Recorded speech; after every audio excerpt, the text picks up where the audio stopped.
Okay, welcome everyone. Good evening. It's D&D time Okay, there you once go. again. We played Dungeons and Dragons! Hi Nord, man, you have a very strong advertising voice. Hello Will, In a hello world. T, hello Sam. Heyo. Hello. Hi.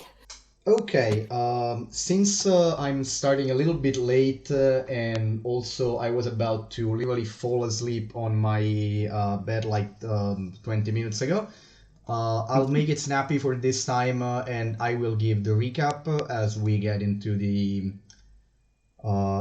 actual meat of what's happening.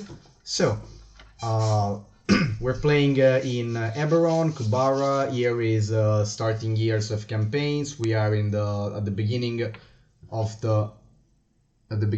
the third month. I should have changed the date actually. There we are on 5. Oof. The render. There we go. Okay. So the beginning of spring, and Team 1 of Operation Legend Lore, a 12 operation that wants to verify ancient legends and discover if any of them has commercial applicability, has just arrived to their new base of operation in. Okay. I should have no echo now. Okay, good. Excuse me. They've arrived in their new base of operation in Kubara, the little mining village of Forgedon. Nord, what were you saying? I sneezed. Sorry. Oh, okay. Sorry, no problem.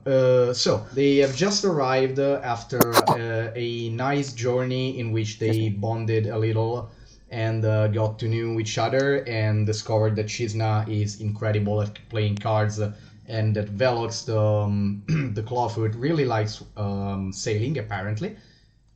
So after last night, in which you discovered that in this season bodies of slow-flowing water are not the best place to sleep near because of the gold cane leeches.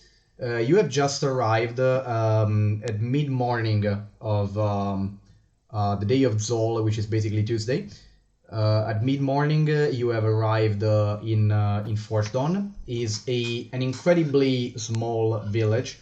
We are talking like Pokemon Town level small. There's like probably less than 20 buildings in total.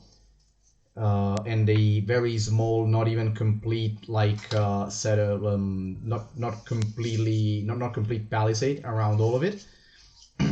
And when you arrive at the gate, the scene before your eyes is like immediately just the gates of the town are open for the day, and there is a town opens on a sort of big square. There is a building on the right that you can suppose is it's probably town hall or another that kind of administrative building. You can tell because it's obviously more. Damn it, damn ads. You can tell because it's obviously bigger. Excuse me. You can tell me because it's obviously bigger and a little bit more sophisticated than anything else. And Oh on my the God. left, there is what seems like a saloon of some kind, a kind of inn or bar and stuff like that. In front of the saloon in question, there is. I'm going to get back the image that I had. There we go. On actually I should change it because I have shaded this one now. I think I even have the PNG proper. Ooh. Okay, where is the PNG of this lovely lady? Okay, give me 1 second. I'll get. Okay, if I don't find the PNG, at the very least a shaded version should. Yeah, it's a little bit better. Give me a second. It should be changing right about now. Okay. Ooh. So, as I was saying, this curiously looking lady is in front of the entrance of the saloon, which is slightly raised from the ground. Some planks and like just on the in the dirt of the square, near the steps that that go to the saloon, you see this lady, and three warforged. One of them, you Stone, you recognize as your old Chiron comrade, aka Shovel, which is now mayor of this town. And all of them are way bigger. I'll describe them later. Shovel is the most immediately noteworthy because he's wearing sort of an elaborate leather jacket, and he has a very big black hat that is kind of, it almost can rival with Tex, with the hat of Tex in wideness. It's just a little bit more flourished because it's there is a white feather and some gems on a side. So Shovel is like way taller than this lady. She sort of like her head is sort of in the middle of Shovel's chest. And she's actually standing on her toes, and she's very up close to Shovel, and she is vigorously shouting in his face. And she's like waving a finger almost in the face of Shovel, sometimes hitting him on the chest, and she just goes, "This is ludicrous! You have no right to do any of this, and you know it! I don't give a sugar glider's airborne asshole about your excuses and troubles. Contracts are a thing, you know, and if you think you can boss me around because you're twice my size and your gorillas are around you, you got another think up." Then she stops, turns around and sees you, puts her hand on her hips. "Well, look, guess they can kick your ass now." Turns seals and starts walking towards you. And while after taking a few steps, just points at you and goes, "You're Team 1, I suppose?" Yes, this is Team 1. Well, then maybe you guys can knock some sense into this incompetent fuck. Oh, what did he do? He's a friend of mine, by the looks of it. Yeah, theoretically, you and Stone used to be friends back then. So you intervene and ask? Yeah, I'm gonna approach like Shovel. You know the little handshake from Predator, the first movie. Sadly not. I haven't seen Predator yet. I gotta show you the clip. Okay. So to approach, if you're approaching Shovel, you would be going right past her, right? Because she's technically she's technically coming towards you, and you would need to go past her to go talk directly to Shovel. Yeah, I basically ignore her. Okay. Shovel, you son of a bitch! Wait, the moment you pass by her, she sort of taps on you and goes, "I'm sorry, where do you think you're going?" I just look at her, didn't answer, and I move towards Shovel. Oh wow. She sounds like she's holding her head and trying to not say let's say something stereotypical about, well, she's trying not to speak broadly of Warforged in general, apparently. And okay, so he's not helping. I hope you're gonna be more interested in doing that, because that asshole right there is trying to make all of our jobs way worse. If possible at all.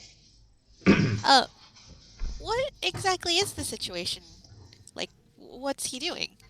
She's very red in the face at this point, and now that she's closer to you, you can see that this girl is clearly a shifter, which for Will and T, shifters are a race of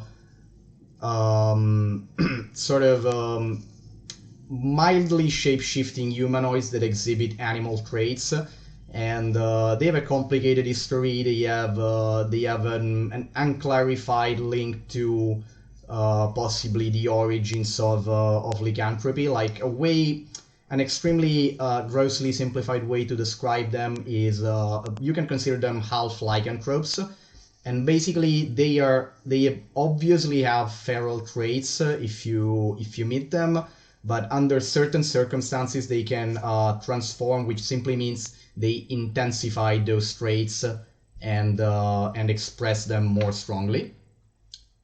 And in this particular case, like, okay, probably it's kind of rare to see them, and probably I'd wager only Tex and possibly Chisna and Stone might have seen you. You probably it's the first time. Also, probably given its probably Tex might get mistaken for a shifter in some places, especially in the north in Onder. Whoops, I made a big oopsie. Okay, give me a second. Okay, so this girl is a particular kind of shifter because apparently she has some. If you can see by the stream, she has some slightly avian traits in the skin around her eyes. There's sort of a ridge on her nose bridge and a natural yellow coloring of the skin of her nose.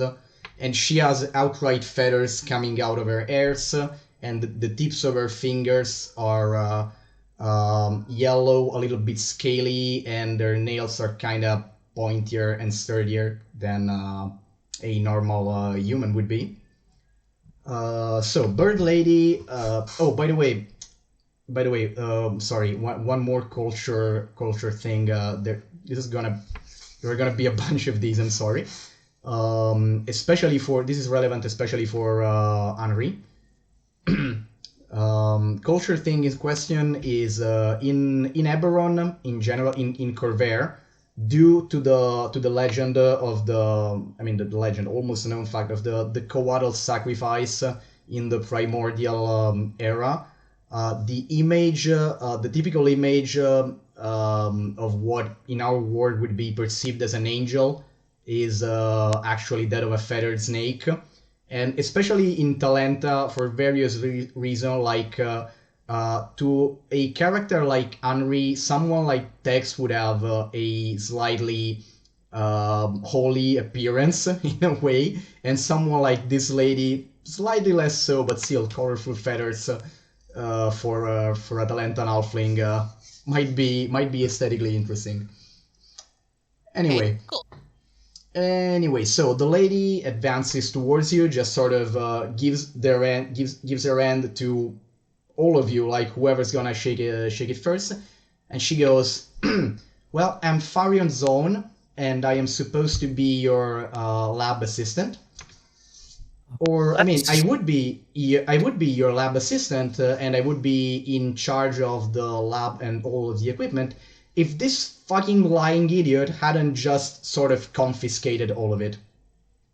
What? What?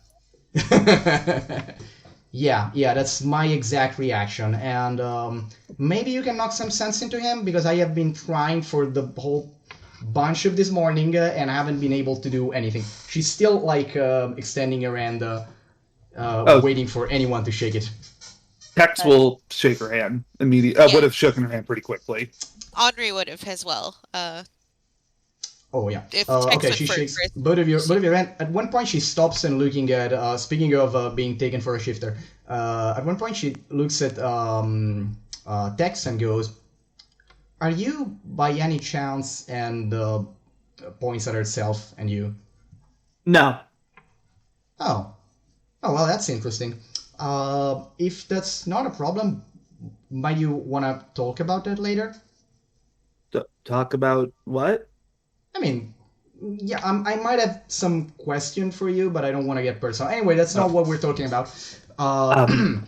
Yeah, apparently, this mayor of this shithole of a town has just decided to confiscate all of our equipment, and get some pretense some sort of vague pretense in order to cover up for some royal fuck-ups he made that I don't really care about. The point is I have not been able to convince him, and these fucking gorillas are always around. So this Whoa! this man is standing between me and my research. Then And my character is talking to him like, Yeah, we're getting rapidly, while you think about your reaction, we're rapidly going to Stone because he immediately went for Shovel, which obviously sees you arrive and you hear him visibly sigh and just, he's interested like, oh, "Hey, I didn't expect Shovel. to see you here. Likewise. How are you doing? Didn't expect you to be mayor of this town." Well, I wouldn't have expected it myself, but I did tell you about the fact that I saw some horizon for some new that I sorry that I seek to search some new horizons after the war. Anyway, and he shakes your hand as well. So what brings you here? We're here to uncover knowledge and other things. I'm here to security. Oh, Yeah, so, we're Team so 1. you're the team. Well, Yep. So, if you don't mind me asking, what is up with the little lady?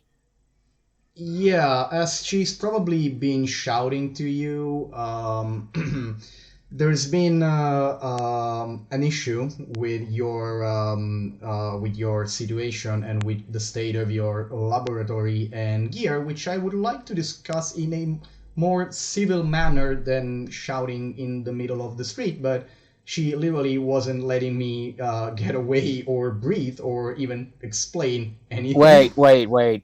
What's going on with the laboratory? Yeah, that's exactly why. Would you mind telling your friends that you are invited to my office so we can discuss this civilly? And maybe I can offer a drink to the lady instead? That will be nice. Sounds like there's a bit of a misunderstanding. Yeah, we could call it like that. But anyway, it's not something I'd love to discuss, like standing in the middle of town, as I've made abundantly clear. But Miss Farion there does not seem interested in that notion. I guess they're a tad bit emotional. Oh, But sorry, you don't know the two Warforged that are on Shovel's side, but you can discern by the armors and general styling of their plating that one of them, at the very least, used to be from the Ondarian forces, and the other one is probably Crane in origin. I wave. Just Hi. as an information. Okay. I wave. Yeah, I wave as I say hi. Both of them nod, and Shovel goes, "Oh, I hadn't introduced you, obviously, to my assistants, bodyguards, and right-hand people. Wands and steps. Lawns and steps. Wands. As in multiple wands, which they seem to have, actually. They have a couple of wands in a sheath on the hip, another on the other hip, and your expert eye can discern that some some sections on the plating of their left arm is probably concealing a wand sheath. So there is at least one wand integrated in the arm of this person. Gotcha. Name is Stone. I'm a friend of Shovel's. They nod once again and bow courteously, but for the moment do not speak. Sound types, are they?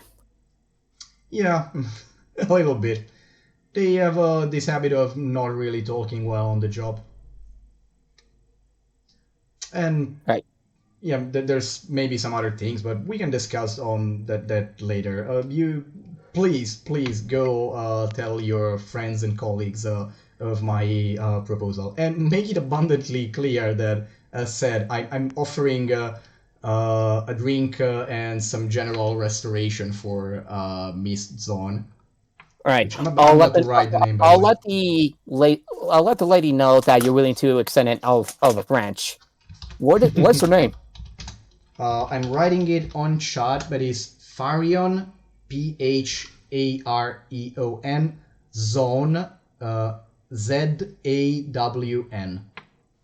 Zarya, Writing it also in the Pharion Discord Zone. chat. Pharion Zone. It's Gotcha.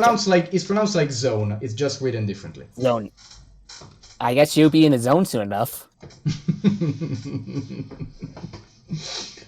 Okay, we go back to the rest of the group who was talking to Pharion while this happened, and yeah, you have like a few seconds to respond before Stone is presumably back to tell you of the mayor's offer. Yeah. Okay, give them just a second. I want to see if they have something to say, Pharion, before you get in. To tell Pharion. Did you have anything, Tex? Where was I? Sorry. No problem.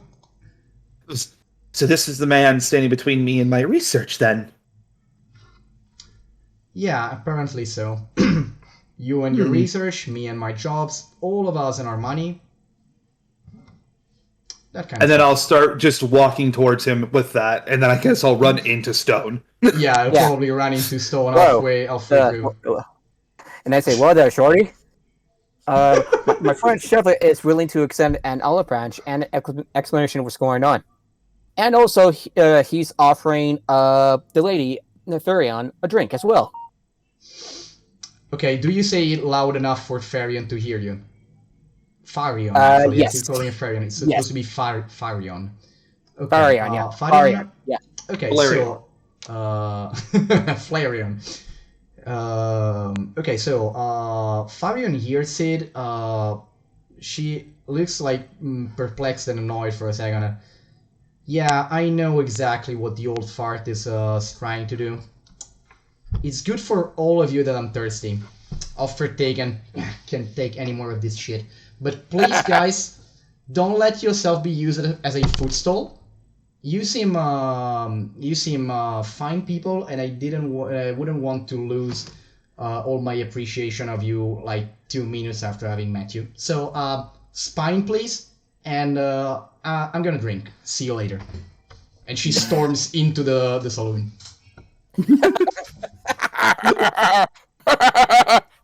Oh my god. Okay.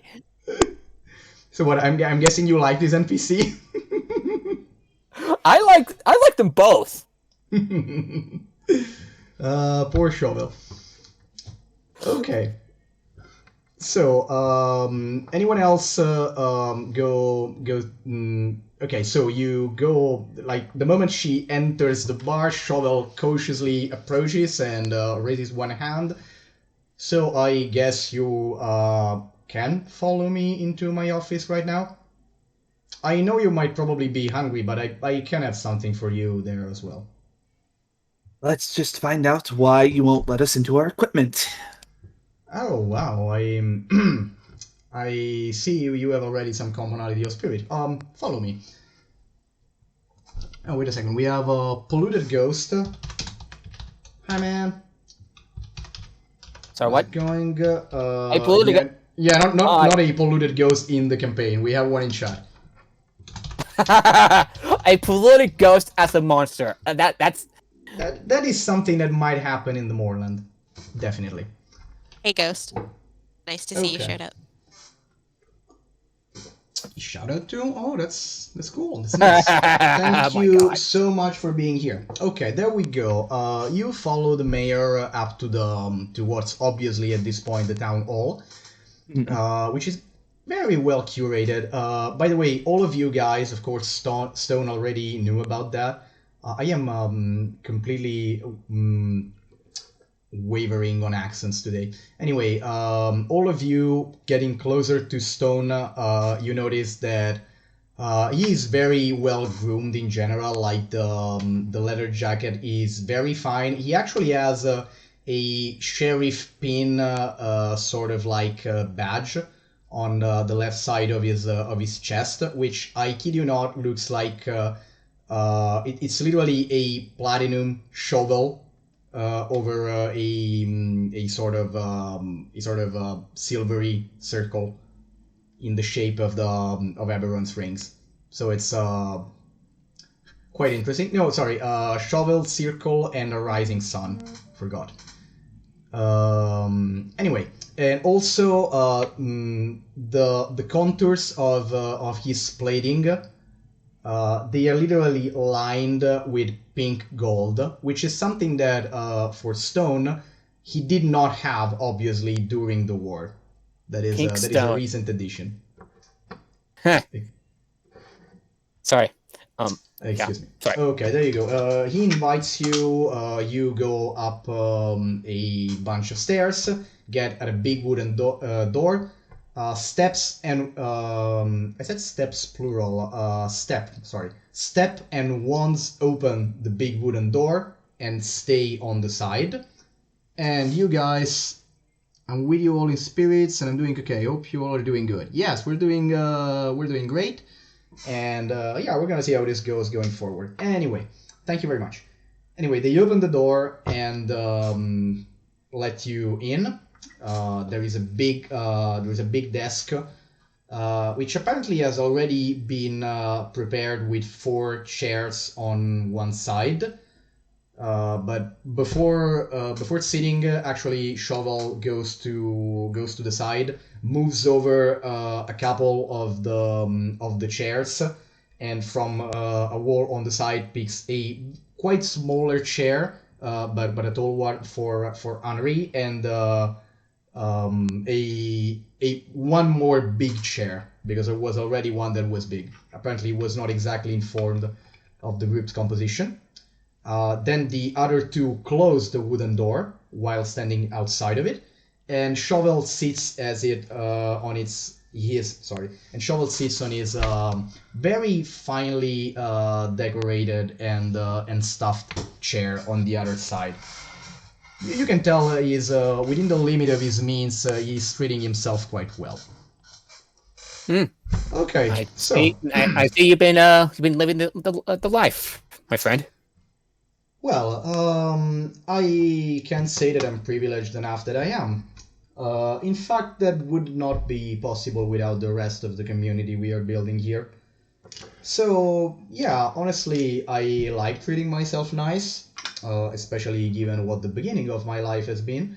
Meanwhile, he gets some wine from a drawer and starts pouring wine to anyone that might be interested in that.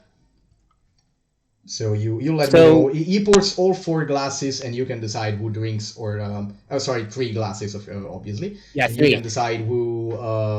He was almost about to pour the 4 when I guess. Yeah. Sure. I do not drink wine. Me neither, friend. Anyway, yeah. Honestly, I allow myself some little distraction as a reward for what we've been able to build in this fine place. I think this might be a real start. This town might be a real start and a new opportunity for a lot of people, especially in our kind, Stone, that did not have that chance. And I'm willing to keep on fighting the good fight and enjoying the rewards and prizes that come for it. This is way better than sitting in trenches, you would know that. I have been sitting uncomfortably enough that time we got in that blasted cave-in together for a couple nights. So let's get to the heart of the matter. You want to? You said you're going to explain what's going on. Yes, he sounds quite embarrassed. You can see he was trying to be generally pleasant and sort of push away this moment of the conversation. Our So friend Shovel, Seeing you can. that, yes, that's why I'm a bit less nervous about all of this. Sorry, Henri? seeing that he seems a little put off by that, I'll go, not that we wouldn't like to hear your stories I after wouldn't. we've talked business, of course. And also thank you for the wine and providing a appropriately sized chair Oh, for those who really like, needed it, of how course. could I forgot this? Of course, Velox has been asked to remain outside. Would that cause any problems? Why? Uh, he's Um, probably a little nervous. You can Oh, probably hear him making oh little yeah. whining sounds outside, but he's probably like like, okay, laying or if sitting you a insist, little anxious. Shovel can make the concession that he was meaning outside of the hole, but he can make the concession that he can stay on the other side of the door with the two bodyguards. How far away is it otherwise if he doesn't stay outside the door? If he stands right outside the hall is a two-story building. So like in a straight line, no, there's no window on that side because the door is on the door side and the window is on the other side. So it would be if any of you were running, it would be less than 1 minute. But still, like That's a big place. quantifying, it's like I don't know. Probably a direct line would be less than 20 meter, but closer to 20 or more meters because you have to count the stairs. Okay. He's probably okay to wait there. Same sort of deal, though. He's probably just very anxious about being that far away.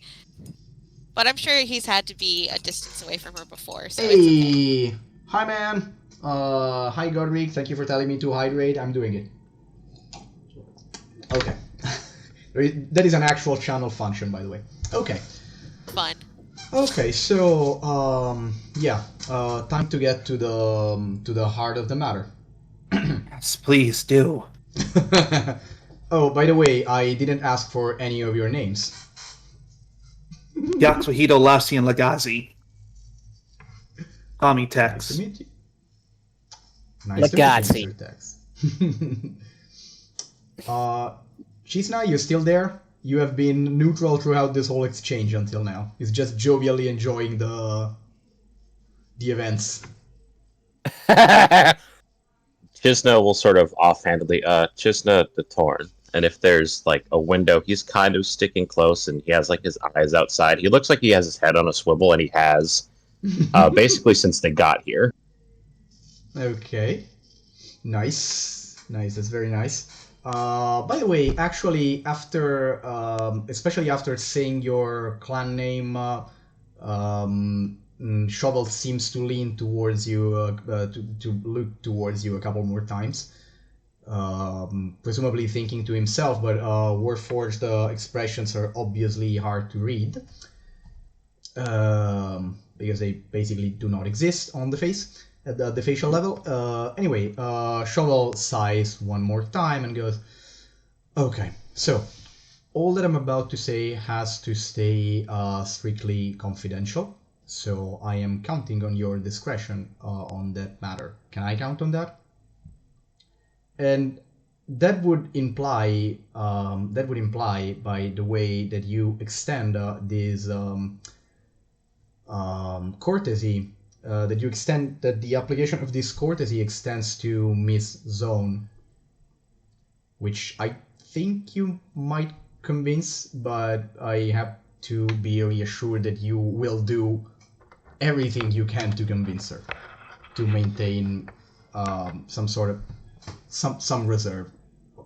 I mean, all the reserve, all the discretion of what I'm about to tell you. Okay? Can I have this, Warren? And he particularly looks at Stone while asking about this. There's no objection All right. on that front? No objections from me. What about the rest of you? No objection. Sure. Okay. After a very long and annoying pause of silence, he sighs one more time. So, has any of you heard the name Artemisia de Fjarlan? Fiar. And anyone? Yes, I said Fjarlan. Anyone can roll me for history or any other relevant knowledge skill that you have that can make you know about like fun tagging fastic. Nat 20. Nat 20. Okay. Oh yeah, of course. Of fucking course Tex would. Okay, It's Artemisia 27 Fjarlan. total. Yeah. Artemisia de Fjarlan, like the other can roll to see if they want to know if like everyone else roll. I want to see if you know where to. I only have a +1. Is that fine still? Yeah, that's fine. Like if you don't have any relevant knowledge, you can just roll like intelligence, but a straight sort of memory check. It's the same roll either way, so I'll just roll my history. Okay. Oh, an 8. Oh, okay. So no idea what we're talking about. That would make sense for your character. My character has like a bit of a vague idea. What did you roll? A total of 11. I'm thinking of... Oh, and it's been my inspiration point, but I'm going to save that for later. Why don't I see? Okay. What about Chisna? Chisna was a 6. Oh, okay, fantastic. Why did I just lose T on roll 20? My roll 20 crashed. I'll be right back. Okay. We No reloaded problems. as well. Okay, anyway, Tex obviously, Tex knows full well who we're talking about.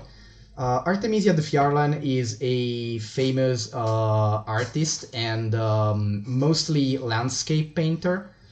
The house Fjarlan is an elven dragon marked house.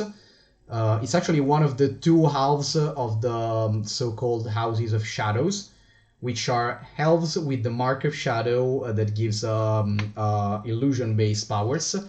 And as far as the public normally knows, the two Houses of Shadows are in the entertainment business of any kind of artistry, but also actors, but also bards. In the big towns, they have the Crystal Theater, which is like literally long distance divination theater. So basically a cross between theater and movies. And Fjarlands and Turani, the other half, excel in that. Artemisia, in particular, is specialized in landscape painting in a style that, in our world, would be quite close to Japanese ukiyo-e and prints. And she publishes collections of landscape illustrations that can animate or pop up in 3 dimensions from the page if you get the rarest editions. It's quite the incredible work, and which I'm guessing that Tex might know. She did a lot of landscapes of like ancient ruins, historical sites, etc. So there is a non-zero chance that Tex actually has at least one of her collections or a manga with illustrations from Artemisia. I've already seen a few of these. Yeah, sorry. Probably. I've already seen a few paintings. I think I saw a couple of them in your room, Tex. Back at the not throne hold not throne, court at the tower. Tower? Back at the tower. Oh, sorry, what was Tex saying? Yes, I am a bit of a fan. What do they have to do with any of this now? What is just asking? What is the chance that one of those books is a book you have brought with you all the way over here? What are the chances? Possible. Okay. Possible. Okay, and hearing the fact that you are a fan of Artemisia, he has a mixed reaction. Okay, so Miss Artemisia was my guest during this week, and she's supposed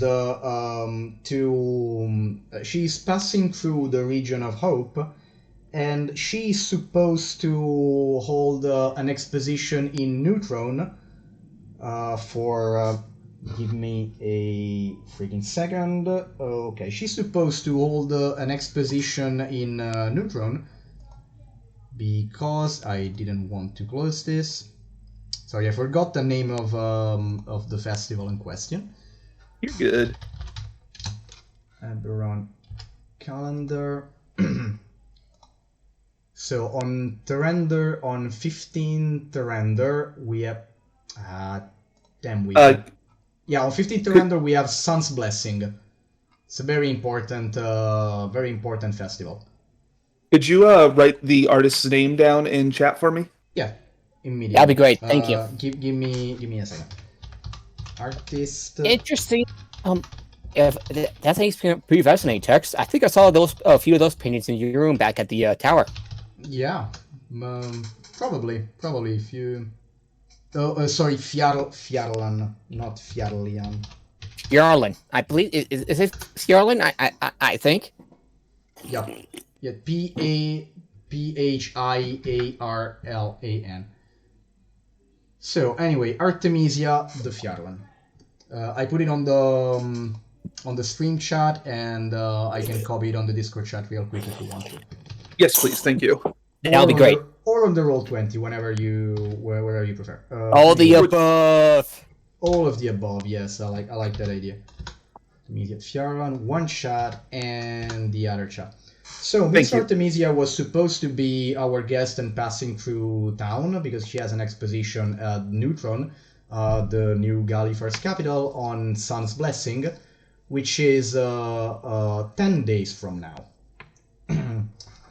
The point is, she came into town. Okay, we are at. Give me a second. We are in 5 Terrender. So 4, 3, 2. Okay. Well, she came in town on the 2nd of the month, and then she said she would want to have a little excursion with the guards to pay some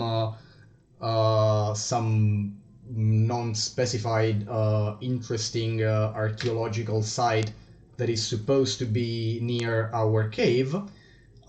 She had my authorization because she showed me that apparently the place in question. I mean, I don't have really a lot of powers on what she could do, but anyway, I was pretty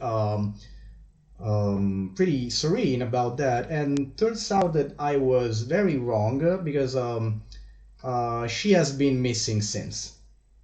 Missing? Missing. Yeah, she has not come back to town, and she is supposed to be. I mean, she is supposed to be in town for the 10th at the latest, because any later it would make it.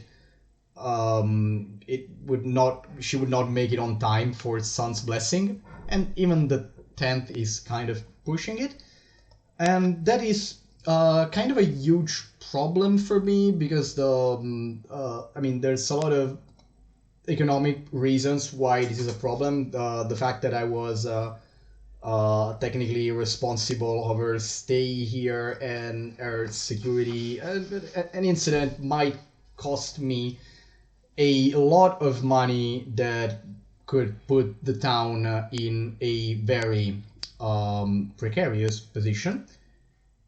And what I'm trying to get at is if the town is, if this goes awry, it could create a big scandal, and the big scandal could literally sink the town or set it back hugely, And given that you have an accord with this town for your research, that wouldn't exactly bode well for your business as well, since we are, supposed to provide you a basis and support. So I think we have a common interest in resolving this situation. He sort of So- stops there and lets it hang. First off, what happened to the guards that were with her? Did they come back? No. That's So they're what missing I'm too. most worried about. Yes. Yes, That's she's missing with 3 guards. 3? Yup. Who are the guards? They are just I actually don't know their names. They are House Fjarlan agents. Supposedly Secondly- they travel with her normally. Oh, by the way, an important thing that all of you would know. Because if we fucking Excuse me? No. Okay, wait. One thing before you respond. An important thing that all of you would know is that the 2 houses of shadows are rivals that split a long time ago with a actually very violent schism. And as of now, their affairs on the continent are divided. Normally, Fjarland operates in the western side of Corvair, and Turanni, the rival faction, operates in the east, aka where you are now. So, actually, even the presence of Artemisia here is kind of unusual because she's technically having an exposition on what is, in a broader international sense, rival turf. Just pointing out that fact that any one of you would realize. Secondly, what is this site you're talking about? An archaeological site? What is it? Is it a known? What are we talking about? Apparently, it's some. I never saw it personally. I think that some of the miners know about it, but is a ruin not too far, probably within a day from the mines, which is known colloquially, I am told, as the 3 skulls. As in, yeah, three skull, three craniums. 3 skulls? Yes. I'm writing it on chat.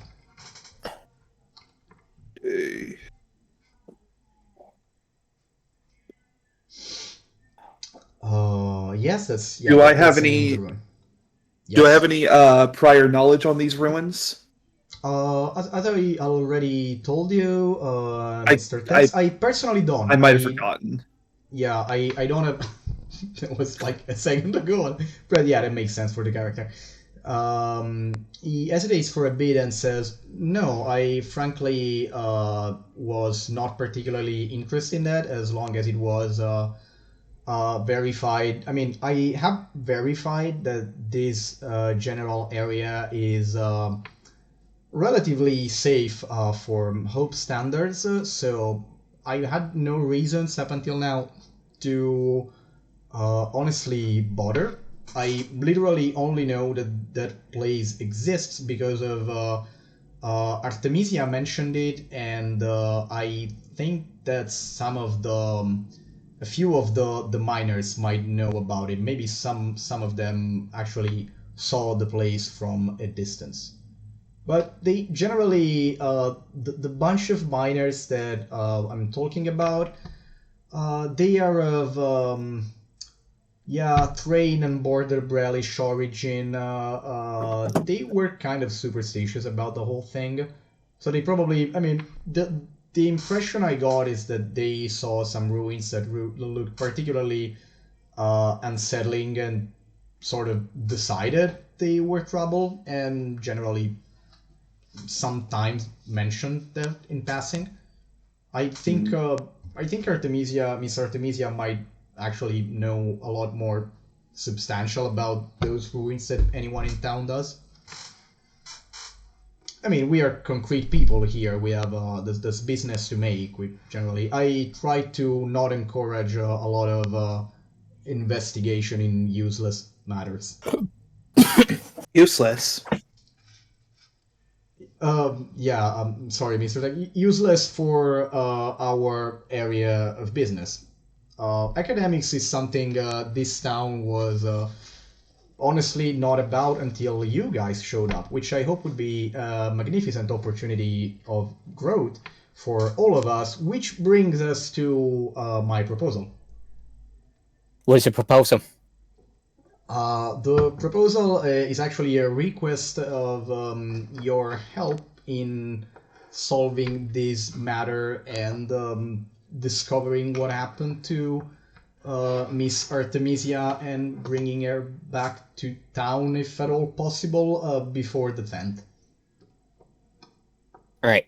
Where exactly is the Three Skulls? As It was about a day from the mines, Yeah, he you would have said. to talk to the miners, but he told you that it's supposedly 1 day from the mine. And one other question: what does this have to do with the laboratories that my colleagues need to set up? I tried to explain you that I tried to explain you that the economic impact of this thing going wrong would impact all of us, including Oh, your job. right. And considering the fact that technically all of the payments in question and all of the Oh, right. final bureaucracy No. is not completed. I sort of I'm forgetting the English name of what I'm talking about. Give me a second.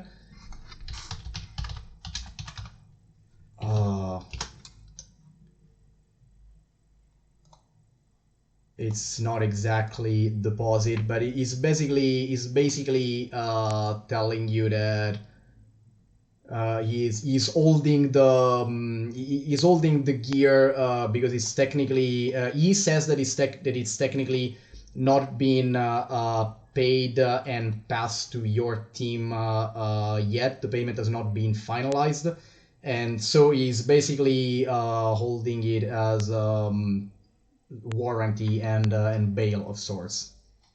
I see. Or ransom.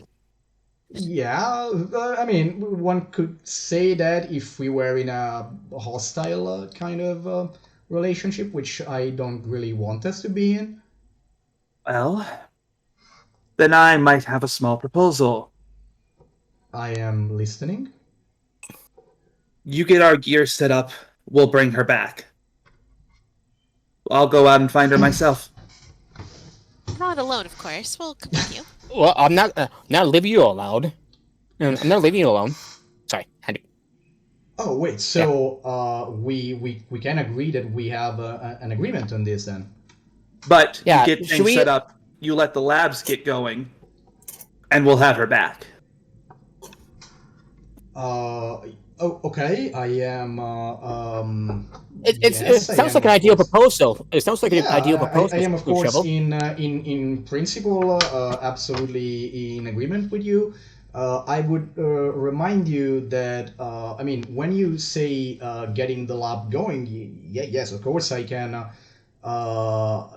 generally unlock the equipment and give it to your assistant. My assistants can help you set it up, but the matter is kind of urgent, and finding Artemisia would need to be given priority over lab work at the beginning. That's fine. We have other people who can do that. We can go and find her. And yes, you kind of have to understand that at least until the payment is not finalized, I can if things go really bad, I would have to I don't want to do it, but I really sort of kind of would How much? have to. Understandable. How much recover do you my want? losses. Are you at liberty to offer me the sum of money that I might ask in compensation? Tell me what you need. I want to know. I'm not sure I have an exact estimate, but the complete lab gear is it's a bunch of money. It's a big investment. Technically, I'll have the calculations if you want to, but in terms of it's probably something you would need.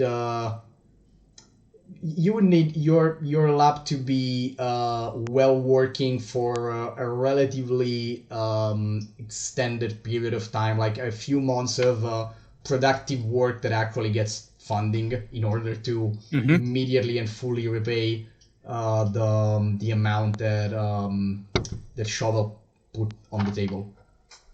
And it didn't even say the number; it just sort of like it's in the order of, Yeah. Just to reiterate, should we tell our assistant fairy on Zone about this?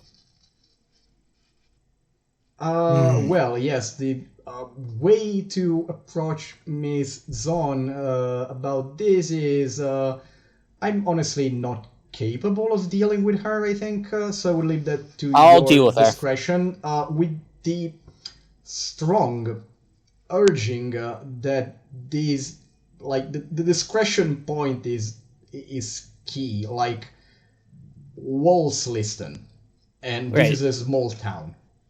Yeah, we should explain the situation to her. At least just her. Please, Maybe that in the name of our old friendship.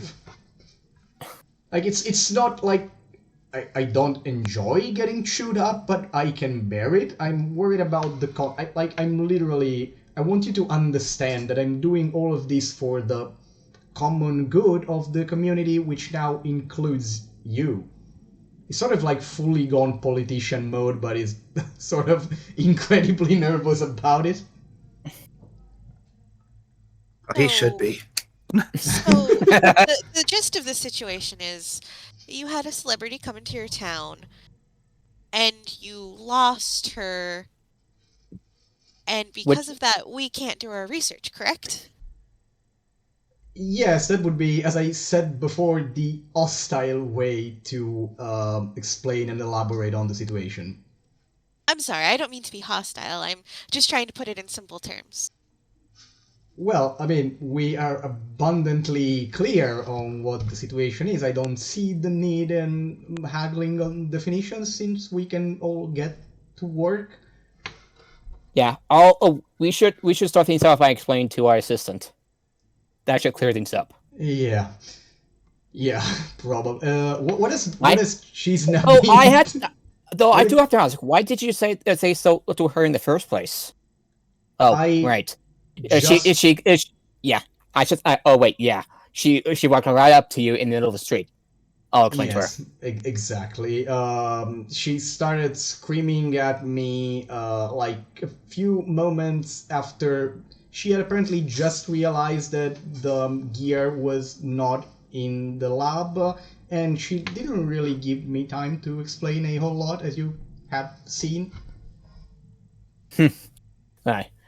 You can So we should get down. You can sort of tell that, especially you that you know him, you can sort of tell that what is hiding behind this sentence is I tried to give her the speech about the necessity and the economic consequences. We're all in the same boat, etc., etc., etc. And Farion sort of ate him alive instead. As you've seen. We should give her a quick visit before we head out. Yes. Hera, you mean Farion? Yeah. Farion, we should give Farion a quick visit, explain the situation, and then we'll be on our way. You will probably be able to still find her at the bar. Oh, speaking of which, yes. He points. He tells you, basically. He explains you where the lab is, and he tells you that probably like within tonight you will have the locales properly unlocked, and there are rooms for all of you right over the lab. But before that, you can also get there is also the inn as rooms if you're interested, but also that probably won't be an issue because you arrived earlier than he thought. Oh yes, and while you are working in town, especially even during this period, as payment for your efforts and the distress being caused, he tells you that you have one free meal in the saloon each per day, and at least one free round of drinks in the evening. You, you're, uh, I, you're I too would kind. offer you more, but resources are normally limited around here. Understandable. Still, I'm sure you're the too inn kind likes for this. money. Excuse me? And I'm sure the inn likes their money as well. Yeah, exactly. Don't want Especially to. We him. don't. I mean, yeah, especially an inn in a town that has literally less than 20 families. Hmm. And like Yeah. half of them do not eat or drink, so you know. Yeah, there's Okay, that too. I say thank you Shovel. to Shovel. I offer him a pat on the back. For old time's sake. Yeah, he sort of accepts it like, ah, with a with a sigh of relief. I nod and I head towards the bar to Varian. Okay. Anyone else? Do you all follow Stone or not? Yeah, probably would have gone to start telling her what's going on as well, anyways. Okay. Oh, hi, Will. Welcome back to Roll20. What has Chisna's been silent during this whole exchange? Just curious about that. All right. He's taking in everything and weighing both sides of the situation. He's not happy that the research was Mm-hmm. halted, but understands the gravity of the situation as far as both discreetness and just getting people safe and sound, whether they're celebrities or not, is concerned. Yeah, I'm guessing he I looks agree. sort of annoyed, but like, yeah, okay, I guess that's happening Basically, now. Yeah. he is also just a little distracted in general since they got to the town. But before leaving, he will go up to Shovel. He'll give him one of his big Chisna hugs and go, "It's hard being in charge, but everything will be okay." And then he'll pat him on the shoulder and follow after Stone. If Shovel could blink, he would at this point. Instead, he just adjusts his jacket and the shovel pin and the hat and goes, thanks. With the pleasure to meet you. I guess I have a good lunch then, and we'll see each other hopefully soon with good news. Oh. As Okay. Sorry. Anyway. it's okay. I was say, as Oh. Tex gets up from the table, Tex grabs the glass of wine and leaves with it. I like Okay. a text that you're bringing that with you. It was mine. It was offered to me. Leaves. Yeah, They're a little peeved. the moment They're you definitely a little peeved. the moment you get out of the door, did I already give inspiration to you, by the way? I think I I've did. used it since then. Okay, have it back. The moment you get out of the door with the glass, Wand steps up, apparently, and with a sort of female-sounding voice, she tells you, I would ask you to put that. And before she finishes, she turns towards Shovel and she is just gesturing like, yeah, let him. I know. So they I let just you. kind So of they like let give, you out with and the I glass. kind of give text. It's just a strange look, and mutters to himself, "You're kind of weird." I mean, who isn't in this party? Okay, so back to the bar. So to the saloon you go, and when you're in the saloon, it's very modest, low ceiling, very dark. At this point, it's we're half of the morning. It's quite empty. It's but probably miners are going to arrive in little time. You've heard some general noise while traversing the square.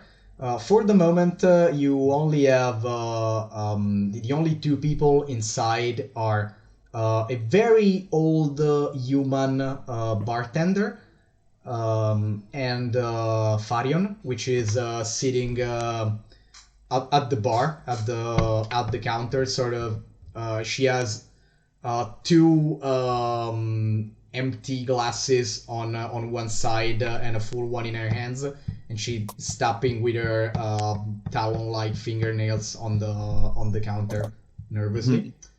Oh, how did it go? Did the old fart let up? Annoyingly, Well, it went he- annoyingly. Please have a Well, seat, guys. he has a good reason.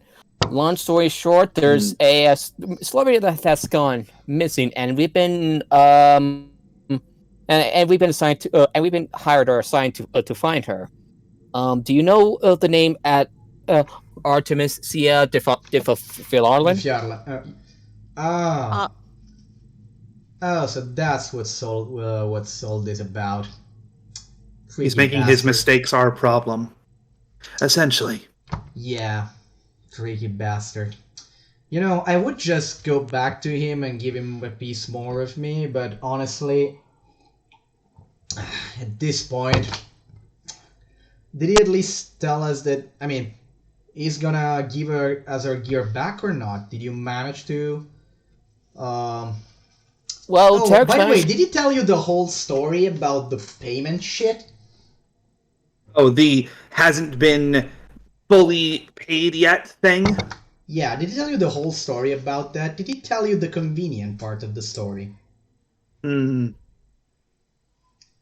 I know he was being very coy on not telling me how Yeah. much. Yeah, so he didn't tell you about the fact that the message station is not working. Hmm. So, you know, no surprise, like transfers of money and stuff like that have not been completely ratified with all of the signatures and all of the papers. You seem rather stressed out. Would you like me to buy you another drink? Look, at this point of the day, I mean, it's not like I don't enjoy getting wasted, but yeah, let me finish the third one. And we'll Alright. leave it at that for now. I'm already drained enough of any energy I might have. And if I actually get my gear back, I sort of want to work a little. Well, And I text match- don't want to. Well, I got some good news. Tex made a bit of a deal. Like as soon as we head out, they will set up the laboratory. Oh. So Oh, wow, you So- are good, guys. I love you. yeah, so while we're away, you can start working. Yeah, I guess I'll do that after resting a bunch. Yeah, well, I'm sorry I gave you a bit of a cold shoulder. He's my friend. Oh, wow. I guess from the war? Was he a dick back there too? Well, bit of a dork, yes. Oh. Well, I guess some things never change then. Oh, look. I kind of like a chuckle. My name's Stone. Yeah, as I said, Farian, so on. Yeah. Well, I'm not very good with talking, but sorry we've gotten the wrong for it. Yeah, honestly, to be completely and brutally honest, I just wasn't caring, but I'm happy that you do. It means that we can really, yeah, it could be the start of a collaboration. Yeah, Anyway. I trust the choice X. He's he's the one you should thank. He got the deal set up in the first place. Well, arrangement. He gave me the Anyway, assignment. Anyway, yeah, anyway, he I gave would us the take- assignment, sorry. and Tex well did what he could. Anyway, you know, I would take care of the fucking message station incident, but getting to the civis guy is harder than getting to the mayor, would you believe? What can you tell us about the Silver Gnome? Give me a second because I have to pick up my notes with the name of the guy in question, because I'm not sure. May it be in this chat instead? If I say view, okay, I get my complete chat log outside, and literally have to. Where is the finding stuff? All right, I pasted the name of the location. Excuse me? The 3 skulls. I put in the Discord chat just in case. Okay, good. Just give me a second. Okay, go to the first. Oh, yeah, this is the first. What even were these rolls? Okay. Oh wow. Should I go? No, because the what? It's something wrong. Yeah, I'm looking at searching on something on the chat, because it's actually I copied the game from the previous time, so theoretically I think the name of the gnome was on the old chat, so I put it on a side. Okay, should be Chat, able to find it soon. Let me guess. He's missing 2. Give me a second and I'll answer you on that. It's a lot of dice around here. Can I just have all the chat in one fucking page? Not really, apparently. Okay, that was a whistle. Where is the freaking name of this guy?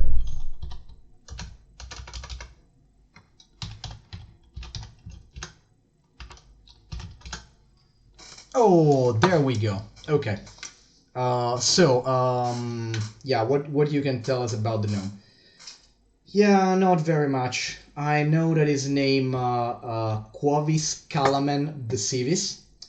Civis are the gnome dragon marked house that deals in scribing, translation, languages, and written communication and authentication of documents, and the mail. So like message stations are literally a magic telegraph system that can be operated by civis heirs. So Alright. this guy is. Let me guess. The gnome is missing. Apparently, no. At least that old fart is not missing. But from what I've gathered, he's been he just holed up in his house, and he might as well be missing. It's not answering to anyone, and I've been told, but obviously I couldn't get to see it, that the speaking stone is actually physically damaged and inoperable, even if the old fucker could do something. I kind of like had desk, and I had desk, and Letta interfered says, and I likewise like, do you want us to get him out? Why is he in there? Look, I mean, if it can help solve this whole fiasco, I mean, you can literally beat him up for all I care. Like, the only reason I even care about the blasted messaging station is that it's gonna get us our pieces of paper and all of that. So, is the station broken? I've been told so. I don't know. I can't get in. Might as well just like drag the old gnome out. Like, Alright, I'm gonna go through this place. As much as it pains me, I don't think this one is directly. I mean, look, I would like to pin this one on the idiot of a mayor too, but I don't think that's the case. I do think that the guy took fucking advantage of it. Like, he was so happy about the fact that the station not working allowed him to play his fucking dirty trick. He's definitely not complaining. I mean, it's not like anyone called in this shithole of a town anyway. Well, I'm gonna drag the gnome out and convince him to fix it. Hang on. I sit Yeah. up and and I go over to where's this place? Fabian sort of leans and honestly, you can, yeah, just have lunch, guys. You can take care of that later. I'm gonna go late. I mean, Or if anyway, anyone's coming for lunch, and I already made a scene, so I don't know. I mean, I guess. Well, watch I me guess make I'll a see you bigger later scene with a anyway. gnome. Anyway, the mess at this point, the old bartender gets in. The message station is on the other side of town. All right, and where's the gnome? I think Mr. Kalaman lives in a room in the messaging station. All right, It's I'm gonna not go over like there. a big place, but wouldn't you want to have lunch before? By the way, while he talks, the doors of the saloon open and like a bunch of workers start pouring in and sitting at the table, saying generally hi and like all the jazz. Like the room rapidly starts to fill up, and most of everyone looks at you curiously, then sort of shrugs and goes at their table. There's actually a bunch of Warforged that just come all the way up to the entrance and then just sort of say goodbye to some of the miners and apparently go outside. All right, Not I'm really gonna go interested in ahead. having lunch. Yeah, I'm gonna go to the message station and convince the old gnome to start working on the message station. See what's wrong. Okay, so I'll have you going out. Is Stone the only one going to do this? Is everyone else staying to have lunch or what? Henri will look at the other two and just be like, well, if we're going to get lunch, we might want to order now, since it just seems to have hit their rush hour. Otherwise, we may Yes, want to yes, it's keep a note and definitely check. better. It's definitely better if you take advantage of the occasion. I mean, as you can see, I'm not gonna be like doing long hours, so I like to serve most of the food possible, like quick to everyone. So this is the menu, menu, menu, and he starts sending out papers.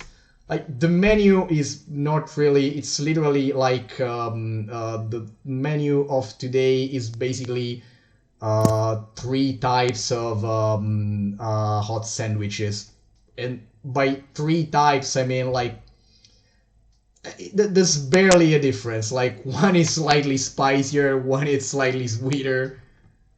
There's not a lot of choice today. Anyway. Well, with everybody coming in right now, it's the perfect time for me to ask some questions, actually. Yeah, that might be the case.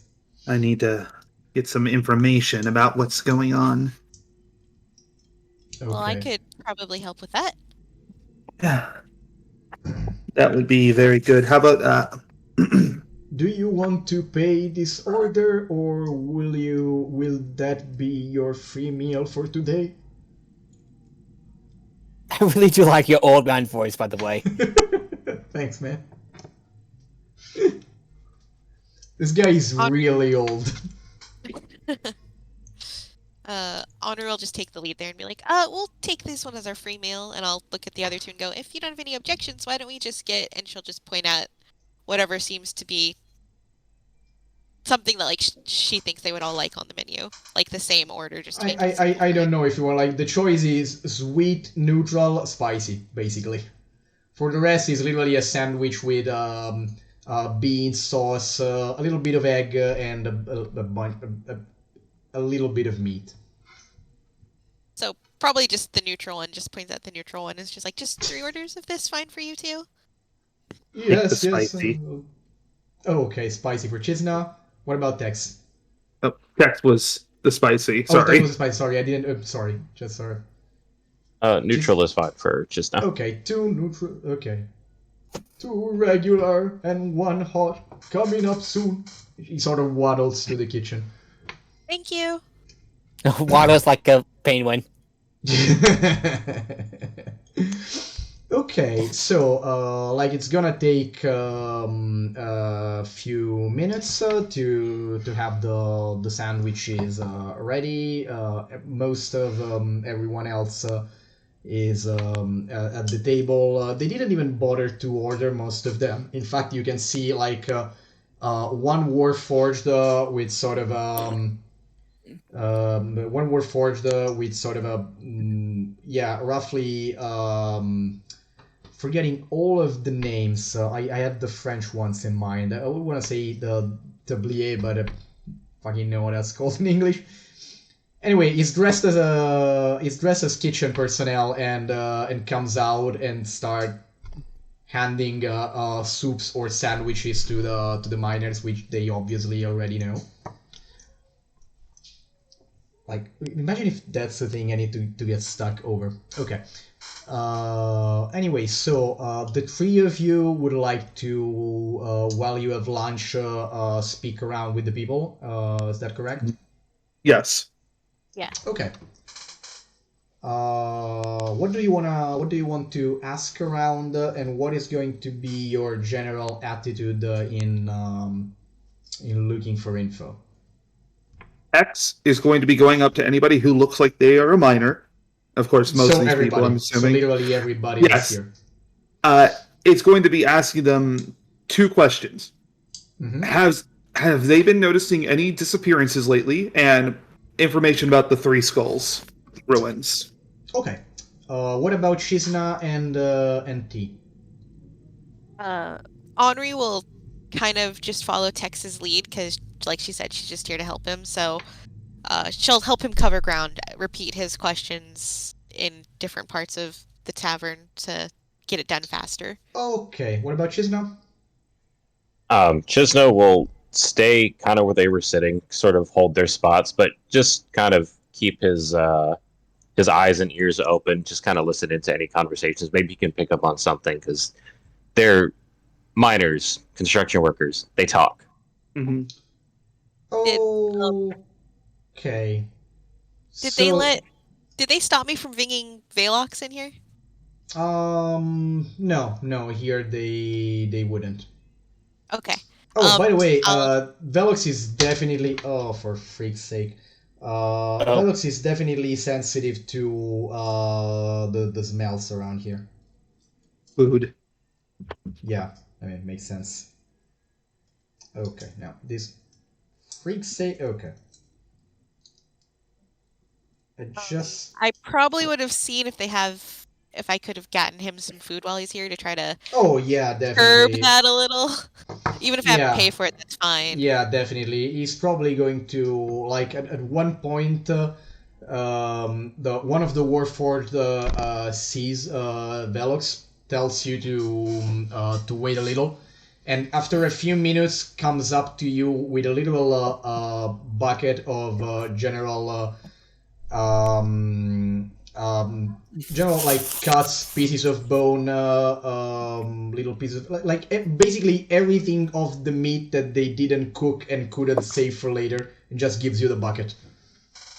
Oh, perfect. And Henri just thanks him and goes, "Oh, perfect. He'll love this." And Yeah, like she'll the leave. moment he enters with the moment he enters with the bucket, like Velox gets up and like general excited bird noises. She'll set him up at the table and look at Chisna like, "Can you watch him while he eats? He should be all right." Of course, I'll keep an eye on him. Yeah, Just probably Yell like if if there's it, any trouble. yeah, probably if you leave it to himself, he's gonna just put its head into the bucket and just gargle all of it. So, but he can be you can leave them to him like one piece at a time, and probably that's gonna be a lot of fun for Chisna.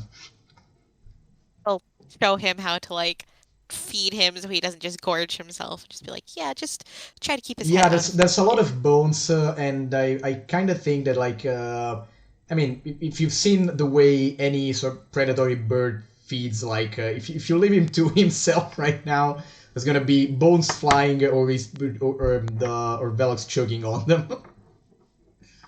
Like if he's unsupervised in any way, given the content of the bucket, it's gonna be it would be messy. Anyway, We'll definitely keep an eye on him. Like, just sort of like pet him and like keep him calm. okay, yeah, feed him a that piece at a works. time. So you are both you are both doing that and scanning the room in general to see the general mood, what happens, etc. Can just Chisna roll me perception with disadvantage? Hey, I'll be back. I'll be right back real quick. Sorry about Yeah, no that. problems. Excuse me?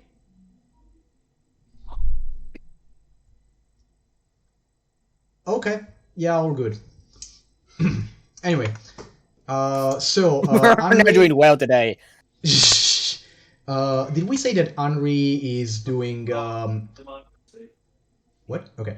Is Henri talking with the same person that Tex is talking with? She probably follows along for like the first person just to see what kind of information he's trying to get, and then she'll break off to go ask somebody else. Okay. That's the. Can you tell me like by default this might be investigation, but unless you have anything anything like more appropriate that you're applying. Like if you have any other skill that better applies because you have a different approach, you can we can talk about that. Otherwise, it's gonna be an investigation check in general. I'm back. Welcome. Okay, yeah, I was saying. Sorry. Okay, same thing I was saying to Henri. This is going to be you're talking to different people. These are going to be two different investigation checks. The default skill is investigation, unless there is some reason that you can explain me while you are actually having an approach that would warrant the use of a different ability. Investigation works perfectly fine for me. Okay, what about Henri? I think that's fine for me. Okay, then roll your two investigation checks. Oh wow. Got a plus Nice. 5 on that. Okay. So, I'm starting with Henri. Were you asking the same questions as Tex? Yeah, more or less. Okay. So as for you, yeah, of course, everyone knows that Artemisia was passing in town and has disappeared. You're hearing, you get into a very sociable bunch that has some sort of, they don't seem to really that invested in the thing. Probably because they have not realized the possible repercussions if what Shovel is saying was accurate. They sort of started going wild because say, oh, in the jungle anything can happen. Those blasted scales, or there's a lot of nasty animals around here, from damn carnivorous beasts to a lot of giant lizards, and who knows what else. I mean, literally, if you stray too far for too long, literally anything can happen to you. Not to mention if she actually went to the cursed ruins or whatever. I mean, I wouldn't know, I never went there, but generally, like, everyone agrees they're so scary, and in general, there's a lot of scary stuff happens around. Wouldn't surprise me if there was actually something around there. Or maybe that's just scales. I mean, we haven't had that many problems with those guys yet, but I'm definitely getting ready because I know they're coming for us. Like, they always come. And that's the gist of what you get. The scales, which is the derogatory term for any reptilian humanoid in Kubar. Yeah. Gotcha. Yeah, it's not exactly the most open-minded definition, but it generally, you would know, generally includes most likely talking about kobolds, lizard folk, dragonborns, or kobolds in that order of rarity, in that increasing order of rarity. I mean, rarity, frequency of encounter with people. Actually, the ones that have most relationship with the settlers are the dragonborn clans. Lizard folks, you are more in the know than the general public. Lizard folks, the relationships with them is generally hostile and wary, but depends. Apparently, there's a lot of clans, and there is some major difference that you are. I mean, probably Tex would know a little bit more, but there's a lot of clans, and between the groups of clans, there are major rifts. And then there are kobolds who are quite rarely seen in communities, but they are sometimes seen associating with either. Okay. But anyway, scales. I mean, most people from the outside, most settler people, don't really care. Just scales. Scales are those weird, scaly reptile dude guys, things that come destroy mines and steal shit and kill people. Like that's the horizon of a miner. Well, luckily my scales are all covered up. And you are more feathery, which could put you in a better standing.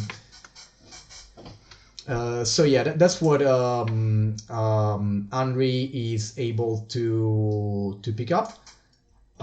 It's not that different from what Tex gets at a different table. You had 19. Yeah, they just.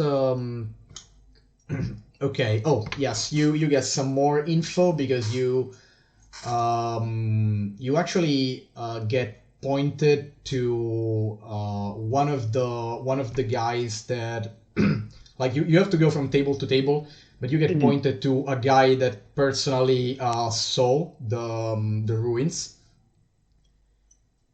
and he tells you that the ruins are somewhat southwest from the mine's position. Roughly, he thinks they're roughly a day, confirming what you've been told. But also he's not really sure if it's it could be more because he's not sure. He saw the general things that he calls as skull shapes. He saw 3 of them, and he's not really sure if they were close or big enough to appear closer. And in general, like it was sort of an accident that he even went that far. And the moment he saw the things, he knew that they were somewhat artificial or anyhow unnatural. And at that point, he just bolted because that was the final realization of, yeah, fuck, I shouldn't be hiking here. Go away. And so that was it, and this was in the initial exploration because they were all seeking to see if there were other veins of dusk shards, which is a particular kind of Eberron dragon shard, but in general, yeah, crystals with magical property that are sort of they're basically the oil of this war because they can be used for really anything in the magic industry. The ones in Kubara are peculiar because they are a unique. There's 3 types of shards. The most used is the Eberron dragon shards, and the ones in Kubara are unique because there's 2 unique variants: Dusk and Dawn. He tells you that this particular cave, the Cave of Forged Dawn, is. Did I say? Which one did I say? Yeah, no, Dome Shard makes sense, especially given the name of the town. Has anybody else asked you about these ruins recently? Oh well, of course, like that is been that's been told to you even before you find the guy. elf lady that disappeared. Obviously, talked with the same exact guy, and he tells you that he gave the same exact account. And she seemed extremely interested and eager to go find the place. And she seemed quite confident that she and the guards could handle the situation. Yeah, But that one. she did not explain exactly how or why I was interested. And honestly, the guy didn't even bother that much because I mean, okay, she's with 3 armed persons, and I don't know. If she's wise, she'll be careful. If she's not wise, what the fuck do I care? So like, it just didn't dig that much. They also tell you, because you did roll a 19, that all the Kalamen, the gnome, Mhm. the incident happened. Oh, actually no. They are kind of surprised by the. They tell you that you're kind of surprised by the thing because they have only just heard of the thing, and supposedly this happened like either tonight or early in the morning. They don't know what exactly happened, and this is annoying because one of them tells you this is the day he was supposed to get news from a relative back in Brilland, and like he was the one to find out because some other colleague instead wanted to send a letter to a girl in another to send a message to a girl in another town, and instead he found the Sivage message station doors shut and no one would respond. And apparently, Step told them that it was some kind of problem, and that apparently the speaking stone was broken or otherwise Mhm. damaged. But So they they met. literally are almost as surprised as you because this literally just happened. So they met with the gnome. They didn't actually. No. The Oh, guy okay. the guy that tells you this is telling you that another guy, which is probably not in the table you crossed, but he's telling you that another guy. Um, oh yeah, he's telling you that another guy that is that stayed in this moment. He stayed in the mine to take care of stuff. He didn't come to lunch break with the others. But that other guy tried to send a message early this morning, and he got told he found the office shut, and he got told that the stone was broken. Hmm. Who's been saying this? Who told them that the stone was broken? If you know, Step, one of the bodyguards of the mayor. one of the bodyguards. Yes, Hmm. because apparently, no, it's not that clear on detail, but he seems to recall that when the other guy got to the message station, it was already shot, and Step and one like Step was left there on patrol and trying to understand what was going on, and like the mayor and Wands just were going away from the station. Hmm. Curious. That's all they can tell you. And Thank you for. you get all of the same voices that Henri got about, like, yeah, jungle. They get a little bit more specific with you. That there's one guy that starts going on and on about carnivorous bees, because apparently they're a thing around here. It's a jungle. Yeah, but it tells you that like you have to interrupt him because after telling you how dangerous they are, he was starting to go on a rambling tangent about how good carnivorous bee red honey is, though, because like that's the reason a lot of people that get killed because apparently the honey is something incredible. Mhm. But still, like you have to literally yeah, okay, I kind of need to go talk to the other guy. Yeah, all of this takes you at the all of this conversation and blah blah blah blah blah takes about 25 minutes, I'd say. Mhm. Then what? Hmm. And I'm getting I'll, back to Nord soon. I'll be Yeah, sitting. yeah. Yeah, I'll Yeah. go sit back. Yeah, okay. You go sit back I'll go to the counter with Shizna Yeah, and a very with happy Shizna. Velox. Yes, Henri will and join you there. Yeah, Shizna at what point didn't really have to listen a whole lot because do you go back at the counter or do you take a table somewhere else? dude, probably just back at the counter where we were. Okay. So yeah, Shizna at one point literally was able to hear all of the conversation because everyone was shouting. So okay, yeah, you're all the three of you back there, and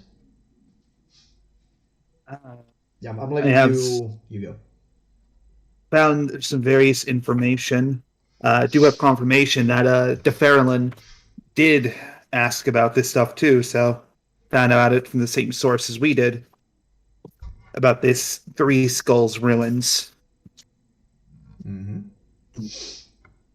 About the same thing that I found out.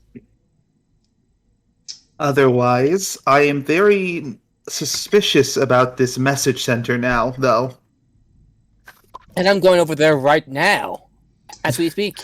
Yeah, we'll be talking about that in a second, but before that, I'm letting you guys mull over something because at one point while you are all there talking and all of you are there talking to each other about what you just found out, something lands on the counter with a small metallic clang from behind you.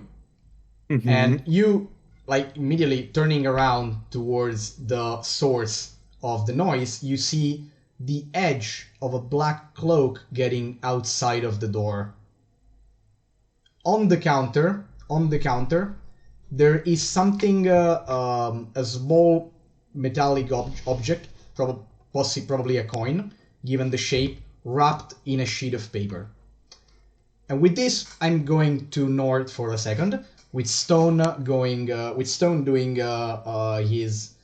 10-minute walk up to the message station, and finding this building that's written literally message station, big bold letters, literally one closed door, and on the side there is something that is presumably the apartment of the guy, or like part of the rest of the office. All windows are completely shut from the inside. I'm going to see if the apartment door is locked. Either way, Yes. I'm gonna knock really hard. Oh yeah, by the way, yeah, there's no external apartment door, just the station door. But anyway, yeah, Right, it's locked. I knock really hard and really loud. No response. A couple of birds fly away from the ceiling. I kick the door down. What's your strength score? 16. Okay, yeah, let's have an athletics check. Awesome. This is an actual. The door is kind of sturdy. 15. Okay, what is your passive perception? Passive perception is 13. Okay, the door cracks and partially gives without being completely broken. From the inside, you seem to hear some. You're the old gnome that's supposed to be running the message station. Excuse me? And I called, is the old gnome here? You're supposed to be running the message station. The answer is the air around you echoing Haitian, Haitian. And then a four-winged Microraptor on a branch on a tree looks at you and goes, "Meow." I just like look at the little raptor thing, just like the fuck? Yeah, to be in case someone doesn't know, because I didn't phone about that with them. Microraptor, imagine literally a four-winged raven. It's like with teeth and a very long tail with a fan, and like literally that's what they look like. It's on top of a tree and it just looked at you making all of that noise and went "Bah!" and then just started preening on the tree. I just like shake my head and like look for the old gnome. The old gnome is nowhere to be seen, and besides from that nervous scream that presumably was from the inside, there's no reaction. All right, what is the state of the message station like aside from me kicking the door down? Theoretically, it's fine. Like you can tell that upkeep is has highs and lows because like the front wall is very well curated. Like it looks to you, okay, yes, this is normally operational, but they don't have the resources, or they don't bother like fully polishing all of it always, because like if you go to the side, yeah, bit of mold, bit of cracks. It obviously, I mean, it's mostly wooden building in Hope Kabara, so like it weathers the climate as you would imagine. And the only part that is like obviously consistently being well kept is the front, because it's the one part that you see from the street. But besides, like it doesn't seem abandoned. It's like, I mean, if it wasn't locked, you could see it being working. Right. So everything's working as it should be, but the gnome is not here. I'm gonna yell out, "Where are you?" And just gonna like make. Oh, by the way, I reminded. I don't know if that was caught, but the moment you almost knocked down the door, someone shrieked from inside the building. All right. I looked. I looked for the source of the shrieking. You don't. You can't see it because I said before, literally all windows are. You like go all the way around, every single window locked, including there is almost half a story, sort of like probably a mini micro attic over the side of the building that is bolted. That is no, you don't see that it's bolted. That is shut as well. What, the door to the attic is shut? Not door to the attic, the window of the attic. Like every single entrance is locked, and the windows are obviously locked from the inside. I'm gonna start unlocking the windows and hopefully to make enough noise that would attract whatever it is that made the noise. Okay, give me a second.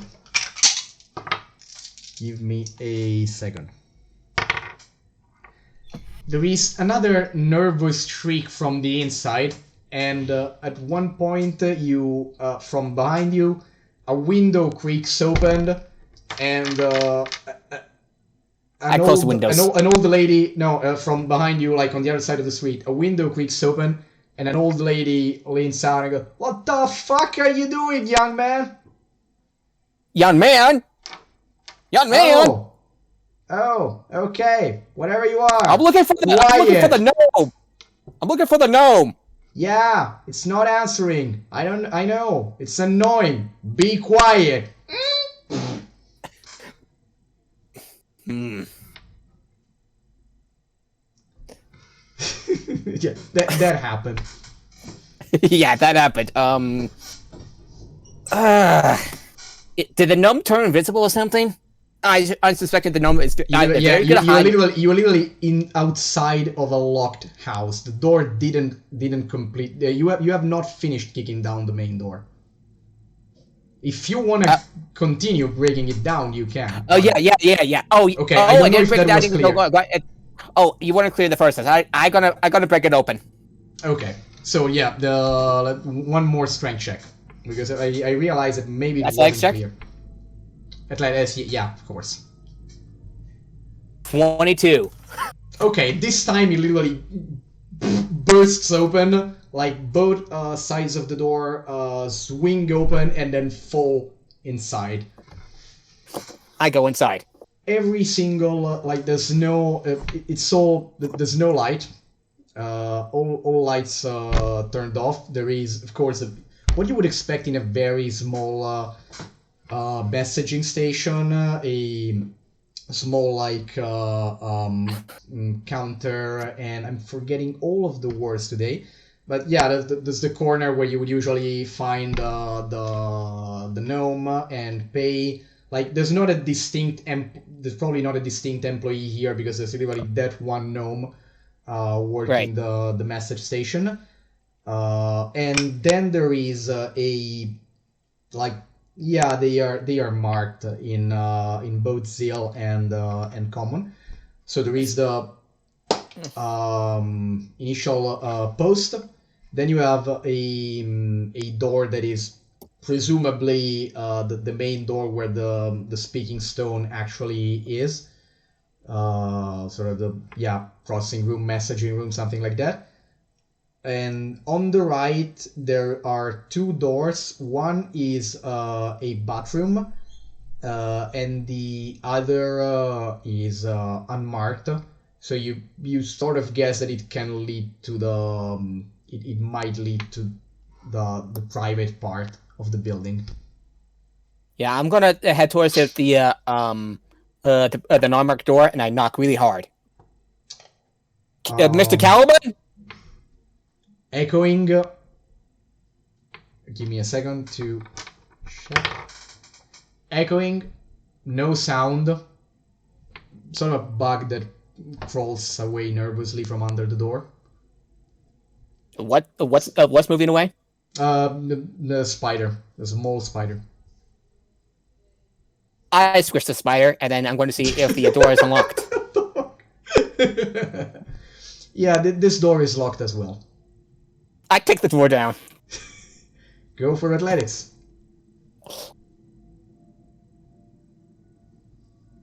I use my inspiration. Okay, please do.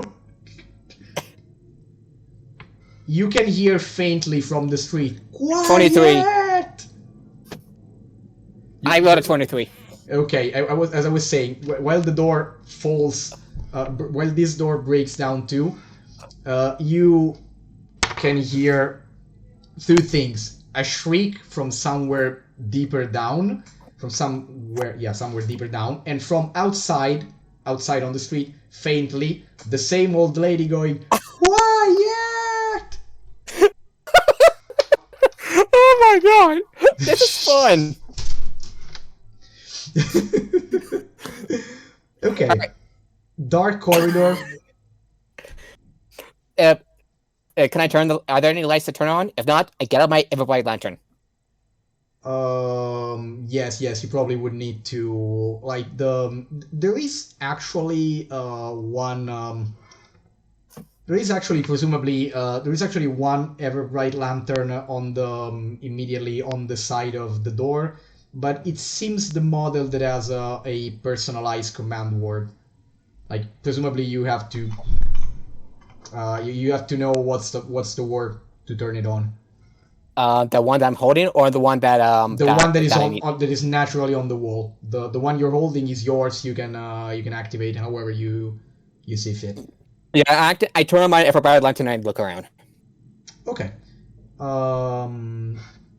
As said, whatever happened here is recent. Like, there is no unusual accumulation of dust or anything like that. There is a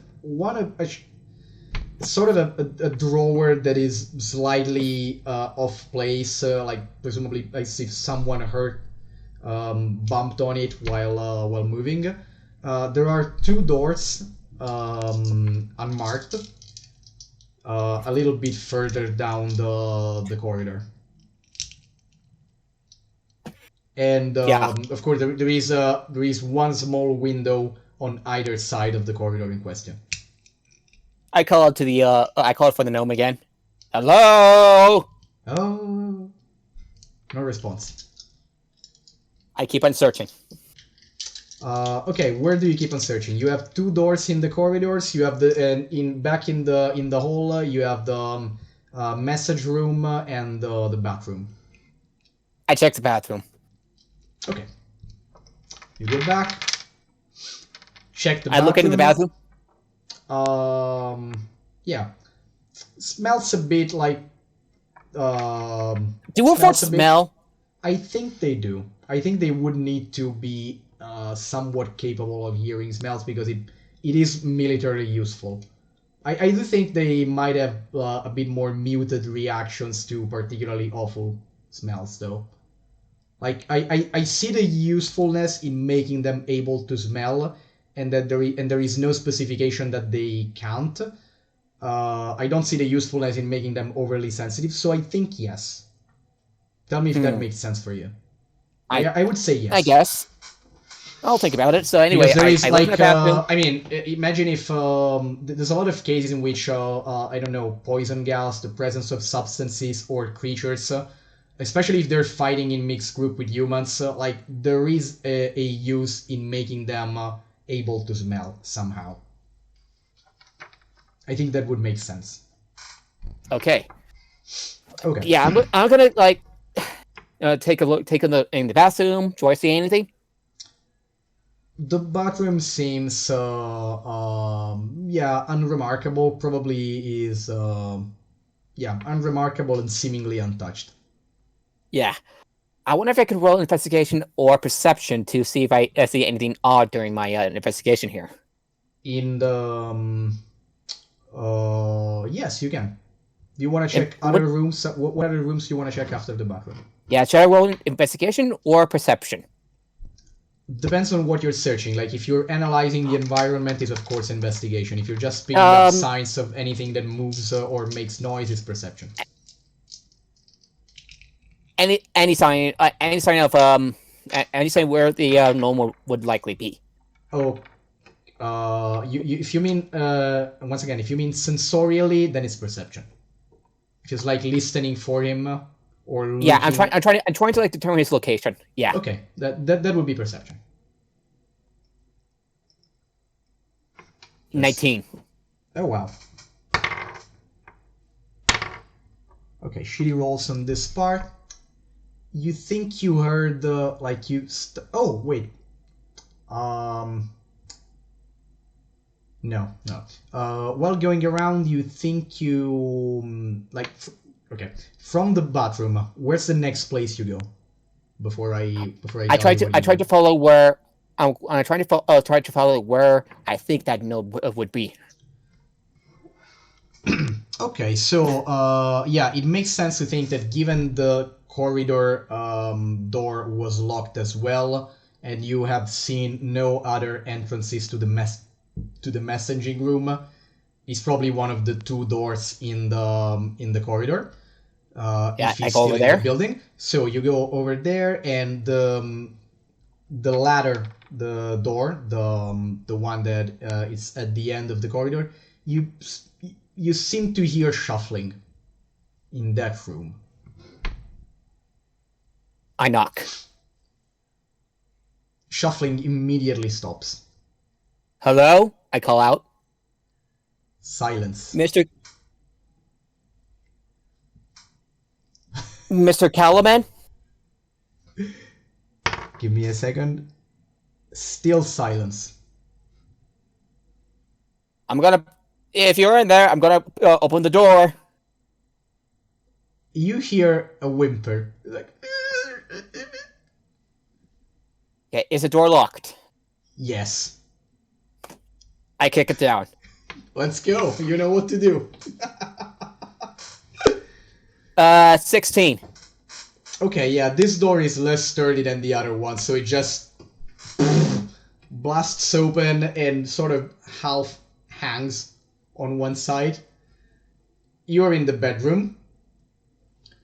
Gnome is not visible, but it's kinda obvious that one side of the gnome is not visible, and the sheets go all the way to the floor.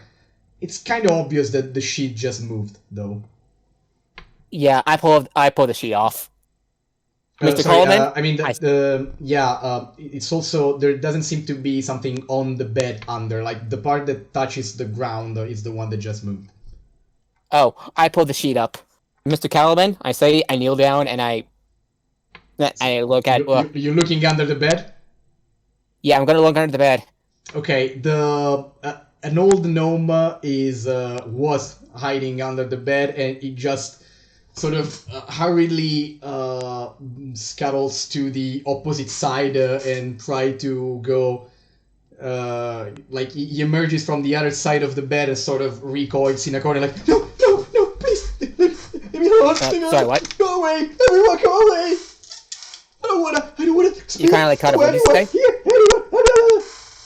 Excuse me? Oh, you kind of cut it for a second. What did you say? I said that he sort of emerged, like he immediately, very rapidly crawled out of under the bed from the opposite side, and he sort of jumped into a corner and coiled I in go the out from the corner. gnome and I say, "Why? Yeah, why aren't you at your at the message station? I've been getting complaints about your lack of protection at this, Speaking and of, I'm going to see if I can grapple him. Okay, yes, it's gonna be athletics versus his acrobatics, which is, I mean, what it is. 16. Alright, now the 6. Okay, so the gnome is you sort of, I don't know, probably literally walk over the bed to go on the other side and grab him.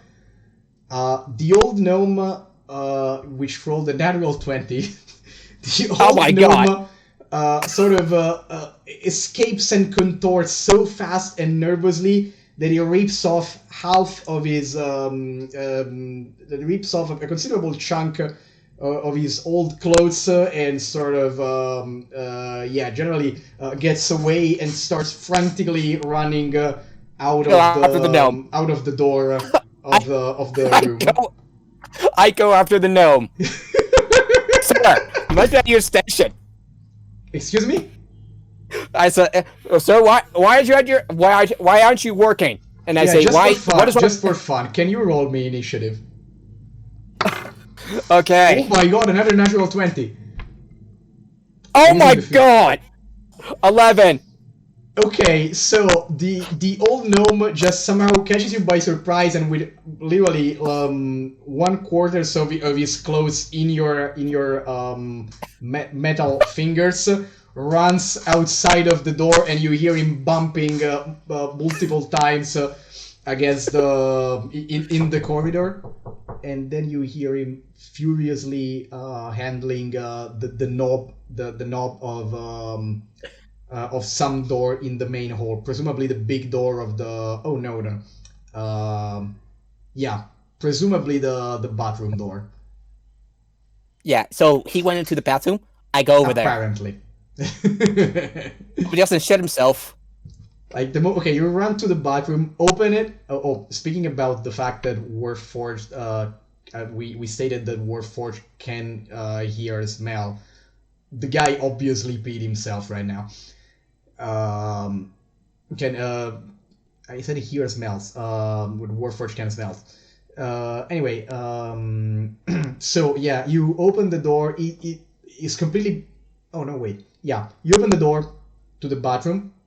Is seemingly nowhere to be seen. That you remember that on the right side of the bathroom there was a relatively small for you drawer, presumably for like medicine and stuff like that. Yeah, I'm gonna take a look. I'm gonna take a look from the gnome in the. Yeah, like I heard that you find it. You find it in the drawer. Like, please go away. Please go away. Look, I'm not here to hurt you. I'm just wondering why you aren't working at your station. I can't anymore. I don't want to listen. Why not? I don't want to listen. I don't want to listen to that ever again. Okay, calm down. Calm down. What is going on? Do you want to try and how are you trying to calm him down? Best way I know how. Just like awkwardly staring him at him, maybe with intimidation, I guess. Oh my god. that- Okay.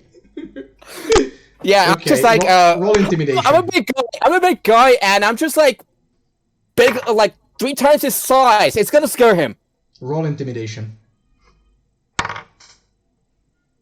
Oh wow. Natural 1. Oh my god.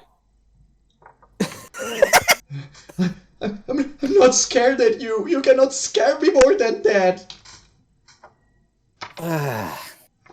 Look, what I'm trying to do is, I've been getting some complaints from a friend that that the message station has been working. Yes, What is going on? It's not been working. I will not answer anymore. I don't want to hear it again. I just grabbed and said, "Here, what?" It just sort of starts babbling incoherently and tries, obviously uselessly, to pull on your arm. And give me a second. I'm just gonna carry him out of the like just like carrying it like a like a football. Just like Okay. not like just walk out of there. Just like Okay, at that point he starts going crazy, like screaming like, no, don't bring me out of here! He will get me! He will get me! Don't bring me! And screams in you're gonna be fine. You're gonna be fine. I say as I walk out of the message station. Yeah, of course, the moment you get out and he's screaming like a banshee, the same old lady reopens the window. What the fuck? Crazy, crazy! Oh no! Make your babbling noises. Don't mind us. Yeah, you basically. So you where are you going with the gnome? I don't know. To either to like get the mayor and to have try to have the mayor convince the gnome somehow to make the message station work. So you are going to the town. You are going towards the town hall. While you are going there, he keeps screaming and he goes like, "Don't bring me away! Anyway, you can't do anything. It's like, even if I want the stone, there's no stone anymore. There's no stone anymore. He can get me if there's no stone. He can get me if there's no stone. The stone is yeah." And he faints in your arms. It just stops. He's just like passed out, and Yeah, he just goes limp. I want to check to see if he's still alive. Yes, he is. Okay, he's alive. Okay, I carry his unconscious body over to Chevrolet and say, "Well, I got complaints about about the message station not working, and Okay. We'll get to you're going to the town hall. We'll get there. We're back to the rest of the party for a second in the saloon. That was amazing, by the way. That's get back your inspiration as well. Okay, the saloon. Do you need a recap of what was the situation? We had last thing to happen was we saw somebody leaving with the tip of a black coat. We heard like a metal next to us. There was like a coin wrapped in a paper. Yeah, exactly. Someone, presumably with a black coat, just tossed you a coin on the counter, wrapped in paper on their way out. This is distinctly annoying to Chisna because he didn't legit see anyone with a black cape inside of the room, and he was looking around. Anyway, yes, there is a coin with what's his name? The coin wrapped in paper. Okay, what Chad, sorry. The form, the object is still on the table. I'll have you go. Should we open that? Probably. We should at least take a look at it. Yeah. And I will kind of cautiously pick it up. Okay, give me a second. So you cautiously pick it up. For a second, I said consciously pick it up. Well, As technically. is literally a sheet of paper. What's the fucking word? It's a little folded. Fuck, folded Yeah. in two with what feels like a coin inside. Yeah. If you open it, does any one of you read Elvish? Me. Good. Anybody else? Just Okay. sorry. No, Give I have me Dwarvish, but not Elvish. just Also have a Elvish. second because I need to check something. I need to check something because I no, it's that not. It's not that. Oh, okay. Maybe it's in that chat. I need to recover something I had written because I want the exact text if possible. Bartender is here. That message. Where is it? Okay, give me a second because I trying to find the correct text of the message. If I don't, I'll just give you the general gist.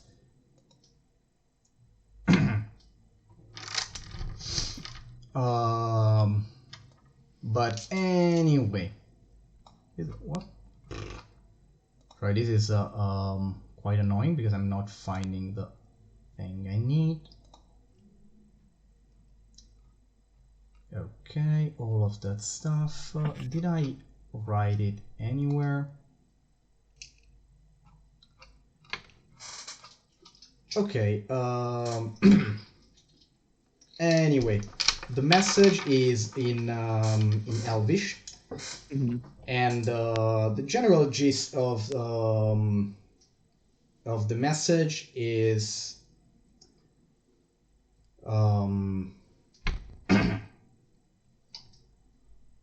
wait a second. I need to because I can't find my notes anymore, so I need to basically remake the exact phrasing.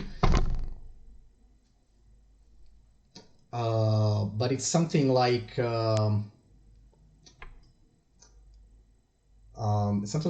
I think we can agree to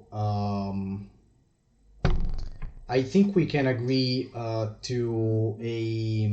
think we can come to an agreement regarding the unfortunate and regarding the unfortunate fatal accident to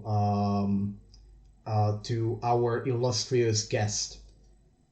If you and then it says that if you agree to discuss this over, you should give the coin back to the bartender. The coin is a black coin. It's literally it seems to be it's made like a gold normal gold gallifer, but it's completely black, and instead of the head of gallifer, there is what did I say there was on that one? Yeah, one okay. One end is the regular symbol of a gold gallifer, and the other side of the coin is completely blank and void. It says here something about fatal fate. Seemingly so. Yeah. Yeah, it's like exact wording I'm repeating is I think we can come to an agreement about the unfortunate fatal accident that has befallen our illustrious guest. Fortune fatal ones. If you want to something like then something along the Yeah. line, if you want to learn Give the coin back about to the details, give the coin back to the bartender. It doesn't I say give would've- the coin back. It says give the coin to the bartender. Yeah. Of course, I reiterate the whole note to Chisna and Okay. wow, my brain forgot your character's name. Audrey. Henri, I'm so Henri. sorry. I That's okay. just completely blanked. No problems. Uh, do you think we should give the coin to the bartender? What do you two think? If they have more information, it could be worthwhile. It sounds like the smartest option. I mean, what could possibly go wrong? Looks at the note, black coin, hooded figure. Oh, A lot. Oh, by the way, remember the fact that the thing that I told you about the rival houses, and the fact Yeah, that the note is in Elvish. yeah, Yeah, the Fjarlan, Artemisia, and the Fjarlan and the Turani are all elves. yeah, yeah. gotcha. Okay. Okay, so yeah, that context would be obvious to the characters, so I need to make sure the players are aware. Hmm. I'll call over the bartender. There's also, now that you think of it, no one of you saw anyone with a black coat, with coats in general, inside of the bar Yeah, up until that point. which is very concerning. Oh, um, would you mind? You work at the 12th level. Would you mind rolling me Arcana with disadvantage? Arcana disadvantage? Yes.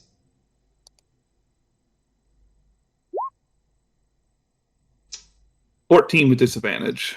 Yeah, okay. Yeah, that bothers you a lot, but you have, for the moment, no idea about the details. Mm-hmm. But, I mean, if it's really, given the elf, if it has something to do with Turani, presumably at this point, yeah, like, the list of option of possible dissimulations could be, like, you don't have enough hunches right now for it to be even worth bothering. Yeah. Basically, like, yeah, okay, yeah, he hit from that guy, hit from us in some way. Yeah, thank you. Yeah, that's great to know. That's basically your reaction at this point. Yeah. I'll call over the bartender and then hold the coin out to him. Hello, was the sandwich, was your lunch enjoyable? Like Yeah. thank Okay, you were handing him the coin, like, immediately. Yeah. Okay, he looks at the coin, he has a split second pause, takes the coin, opens the drawer, puts the coin in the drawer, closes the drawer, and then goes back to asking about sandwiches like nothing happened. That is what you can see. You don't see the drawer of like you see him doing the movement, and you hear the sound of the drawer, and you see the outermost part of it coming out while it does that. Yeah. If you like just stay sitting normally. Uh, On his reaction, if you do nothing else, that's it. okay. Like he Anybody? literally does not seem to mind, and he keeps insisting. Was it? Was the spicy one not too hot? I hope it was. Of your It could taste. have it could have been hotter, but it was nice. Oh, I'll keep that in mind next time. It will be scalding hot. Now, if you excuse me, I am feeling kind of tired. Of But course. on his own, like, again, unprompted. If unprompted, he starts waddling towards the kitchen again. Mhm. And there he goes. Kitchen door closed. It's no longer there. Everyone else is sort of starting to get out. Mhm. And theoretically, that only leaves you very perplexed and with the coin consigned, and the room that is rapidly emptying around you. Mhm. Okay. Starting to Hey. feel like we're walking into our own death. maybe. Want to do anything else inside here? I don't want to prod you any moment, but just like with how communication works sometimes. But just- Yeah. I guess we don't have much more left to do in the tavern. If anybody else doesn't have anything they want to do. I don't think so. Well, why don't we wait for it to clear out first? Maybe he said he was tired. That's Mm-hmm. strange. So maybe he's waiting for it to clear. But if he's supposed to give us information now that we've given him that, Can you can Chisna roll for insight and text for Arcana once more? Arcana? Yes. Disadvantage no, again? Neutral. Neutral for Okay. both.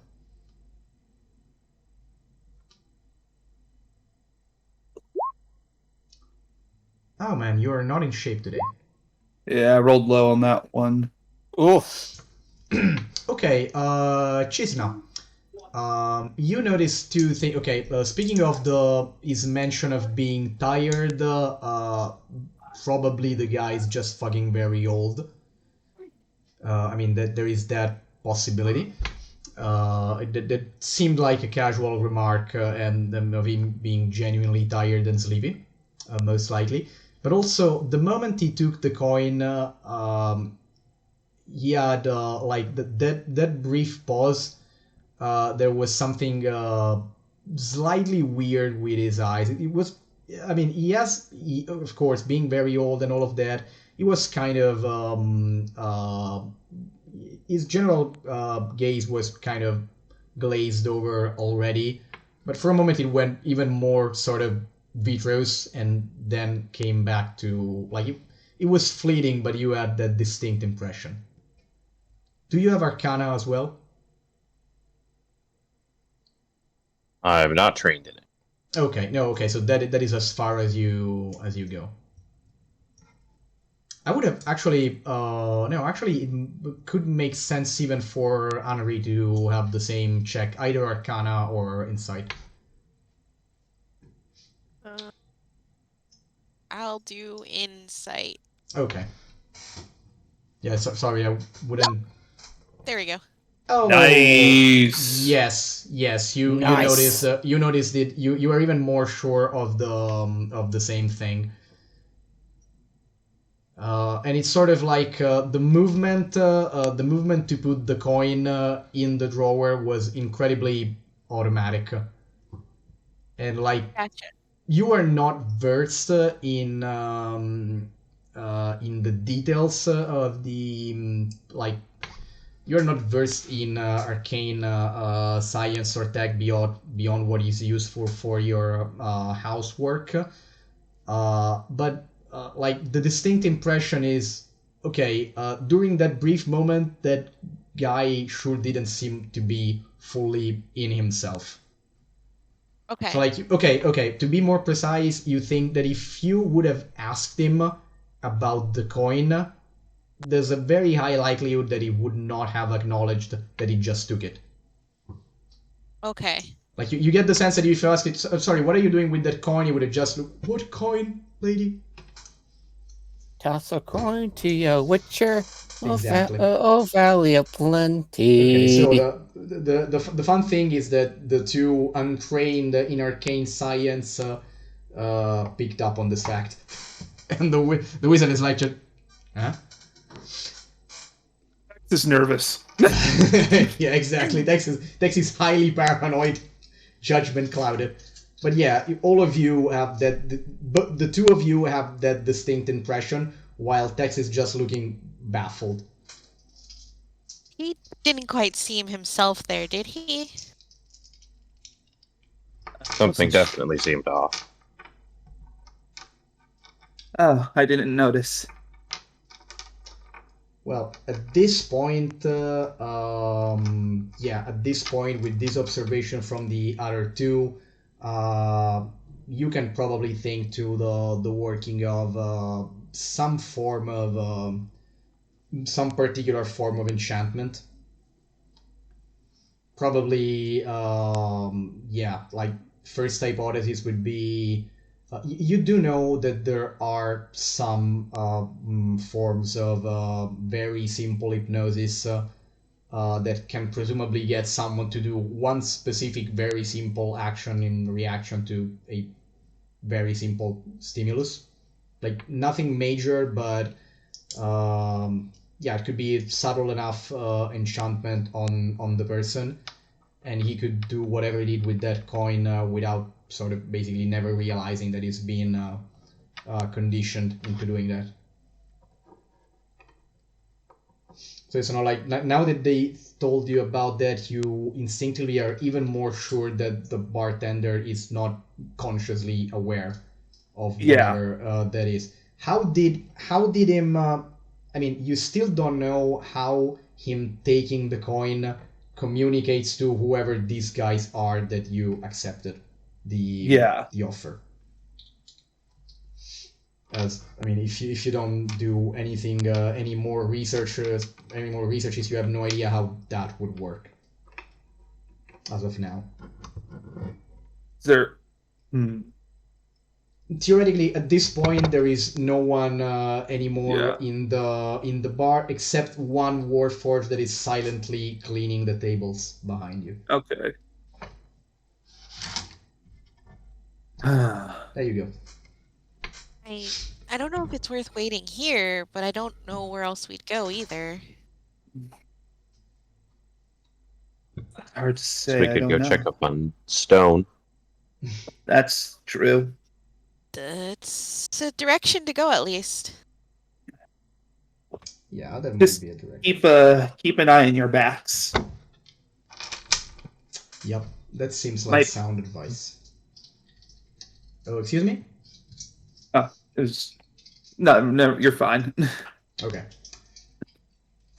Okay, so the moment you get, so you all,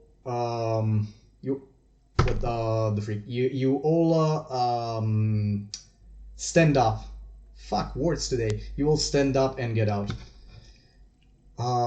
Fun fact, by the way, the other time I played this exact game, thinking about what happened with the coin and the bartender took half of the first session. Oh. Literally, that party was dead set on knowing the exact mechanics of how that worked. Just fun note. They literally, I mean, the druid literally, they had a druid as well, and the druid literally wild shaped and followed a random cat that he thought was related to all of this.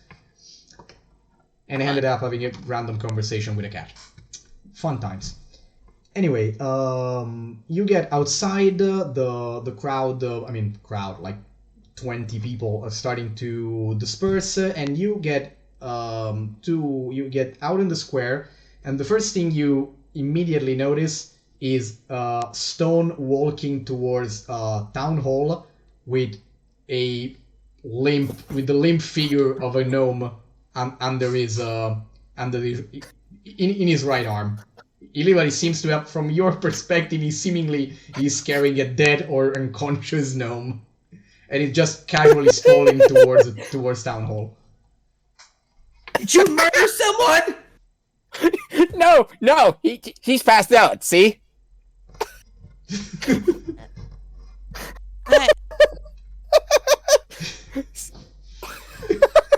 Yes, everyone runs up to Stone, and what the fuck did you just do, man? No, I just found him like ranting and raving, and when I grabbed him, he kept up ranting and raving, and then he passed out. Oh. I had to kick down some doors. Raving. Something about not wanting to go out. Something about the ascending stone. Sorry, Nord. The audio is kind of lousy. Can you speak a little slower? I literally can't hear. Oh, sorry. No. So my problem. I had to kick a couple of doors down. And anyway, well, he started ranting and raving, and I had to chase him around. And when I grabbed him, he continued to rant and rave about not wanting to go out. And I think something about a standing stone.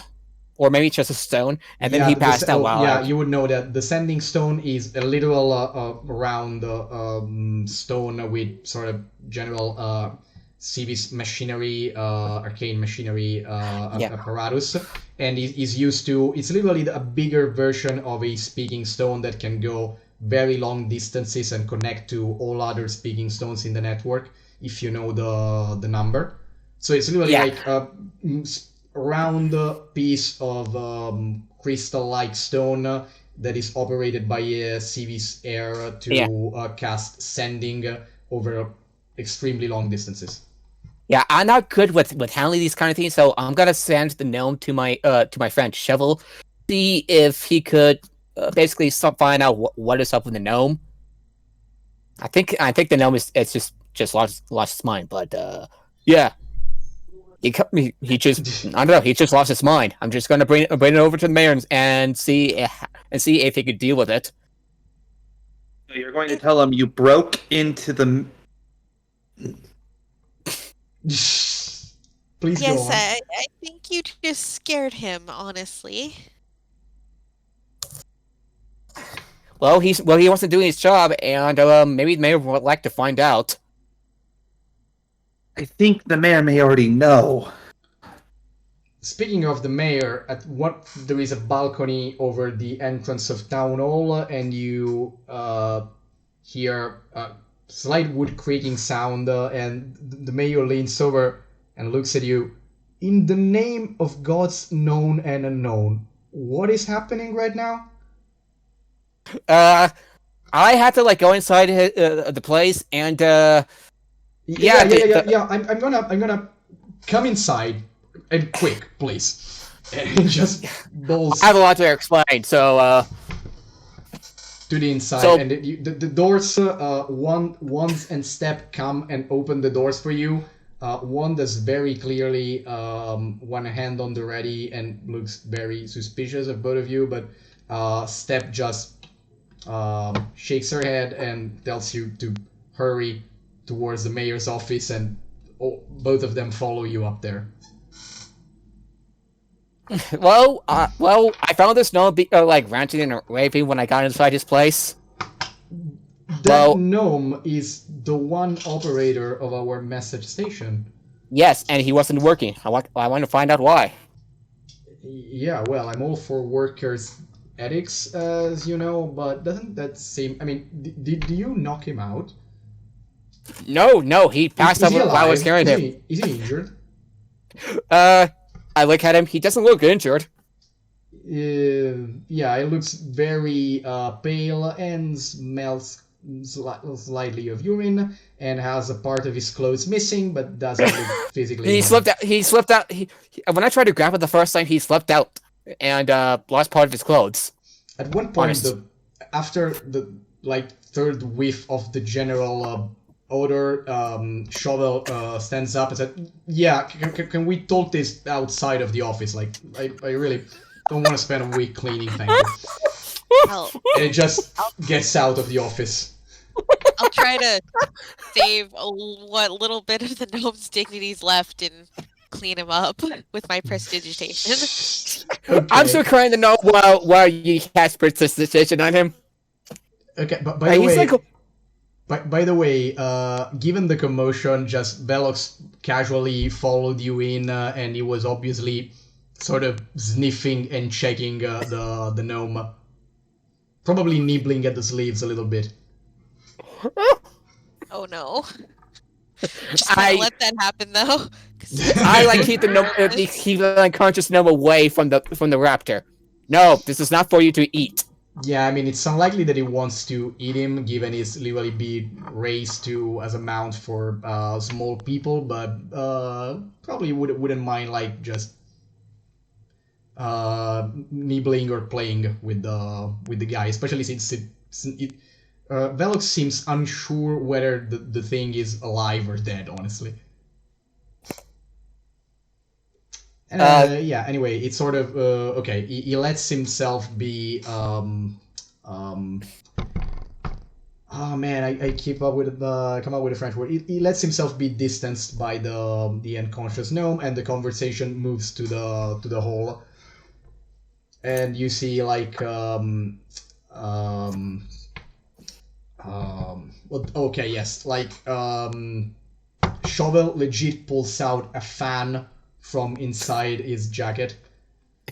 Sort of while Henri cleans him up, he uses the fans himself. Like, well, sure, you guys are interesting. So, did you find out anything conclusive about what put Mr. Calaman in this sorry state? No. I just like broke in, look around, everything seems to be fine. He locked himself in his bedroom. Yeah, please stop reminding me that you broke down the doors to our message station. Okay, yeah, you can go on and try to explain. Did you Well, find no hints or anything of what might have happened? I explained the odd familiar that like flew just by me. That like flew by me when I tried to when I kicked the door down the first time. Now that I think of it, um, he calls Wands over, and they whisper something to each other's ears. He nods, and then what did he shout and rant about exactly? He says he didn't want to go outside, and he kept on ranting about the sending stone. Um, oh, yeah, I mean, apparently once told me, no, Step told me that this morning, when that miner wasn't able to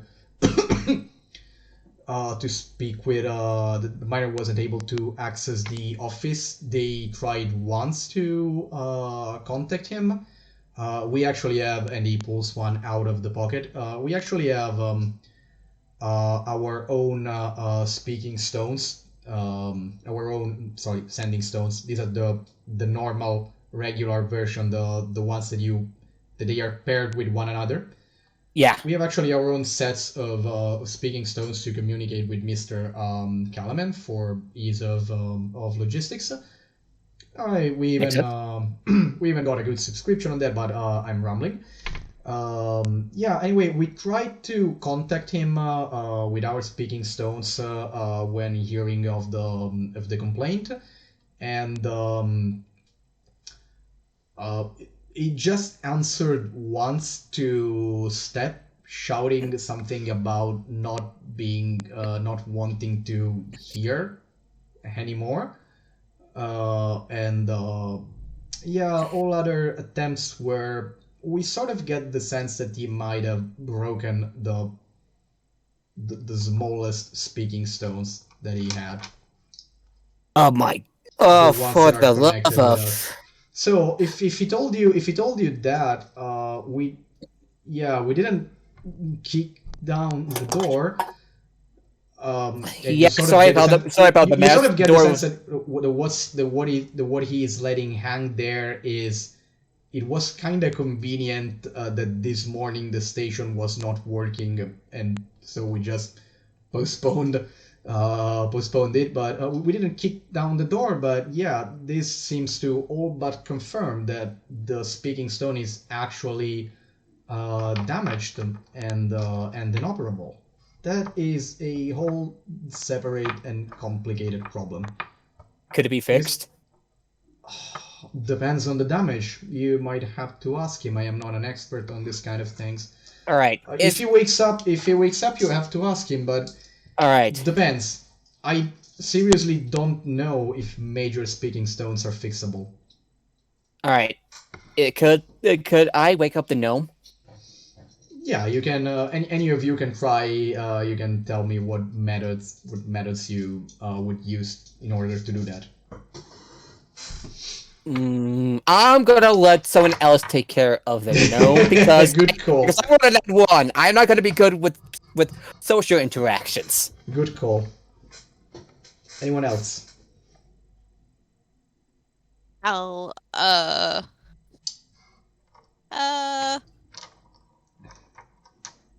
I'll try giving him a very gentle shake first before I do like anything else to see if that Okay. works. Yeah, In the and meantime, you have sort of put him over, I don't know, a chair or something like that. You touch him lightly. He sort of moves around, seems to mumble, trembles a bit. He apparently has started cold sweating.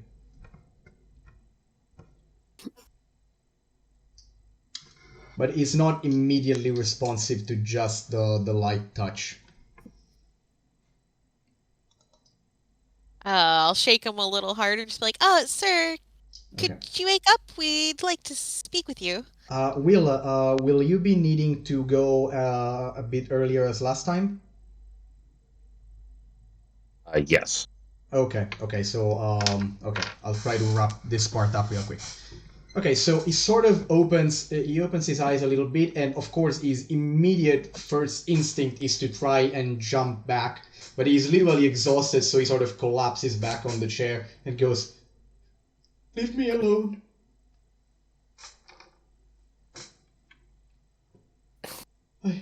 I just don't wanna hear voices anymore. What? It's your job to hear the voices. No, not anymore. I can't do that again. They're just people's calls. What is so... No, that's what. He starts rambling and what? It's not always people. What have you been hearing? The ones that can cast spells might want to roll Insight or Arcana on this one, by the way. Arcana. Well, it was a 20 for a second. Okay. I got a fantastic. 1, Oh but my I'll God. use Can you roll insight? my... Right, no. What is it? My halfling luck? Oh yeah, you have halfling Oh luck. yes, you can use that. You can use that, of course. You also have the I was- bountiful yeah. luck. I'm gonna use my inspiration. And Okay, I'm sorry, Nord, but I said the ones that can cast magic. The only one that Oh. can't cast spells. I'll also use my investigation, or not my inspiration. Your That inspiration. word. Okay, good. Good call. That's so much better. There we go. There's some numbers. Okay.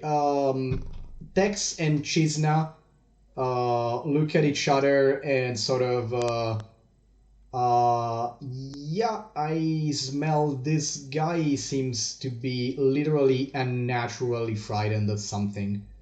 Hmm. Like I figured as much. all of you study. Yeah, Chisna is a gatekeeper. You were archaeologist of the Age of Demons. So like you have sort of your instinct of this is an unnatural amount of traumatic fear. I Yeah. smell the possibility of magical influence still on this guy. Yeah. I kind of figured that he kind of like tapped into something and kind of like made him snap. Probably. So, which means like he can be very well not just have been frightened by contact, but could very well be under some sort of lingering magic effect right now.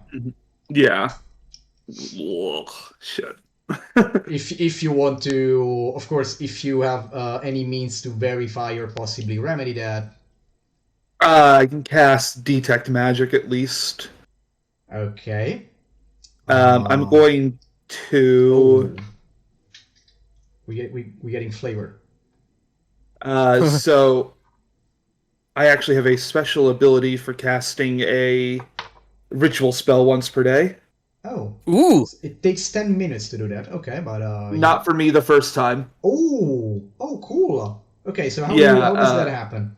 So the map case on my back kind of pops open, Oh, and these nice. papers start kind of floating out into the reach of my hand. There's a general curious look from the Warforged, but yes, go on. They kind of they layer onto each other, creating these runic spell marks. And what would usually, being a moment that would take a little longer than it should, as I'm casting as a ritual, Yeah. I take tweak the spell as it's about to happen and make it happen instantaneously instead. And I'll Okay. ritually cast my detect magic. Okay, so yeah, you immediately perceive the presence of magic in the vicinity. Then I imagine you use your action to keep focusing and um, Yeah, actually focus on magic auras I will have near it you. up for. It'll be up for 10 minutes. Okay, good. So you also focus a bit more to actually see the auras of magic.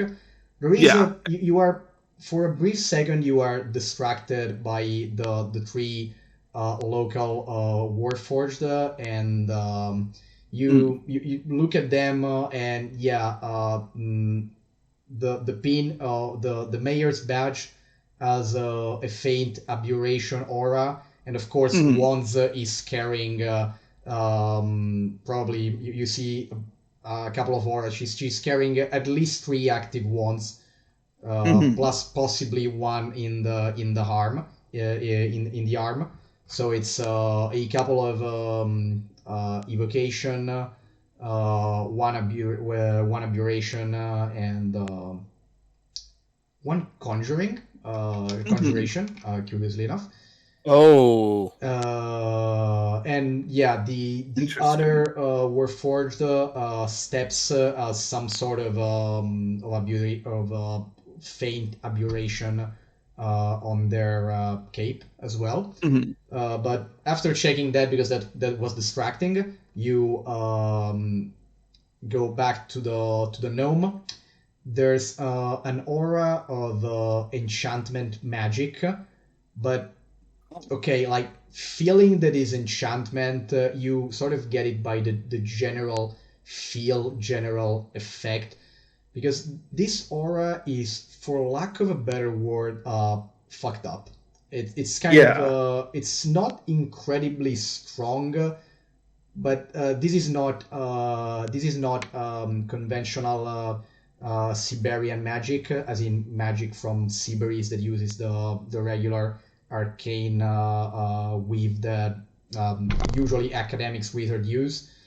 Mhm. Does not even seem to like it doesn't resemble a whole lot the normal unconventional kind of magic like planar magic or sympathetic magic.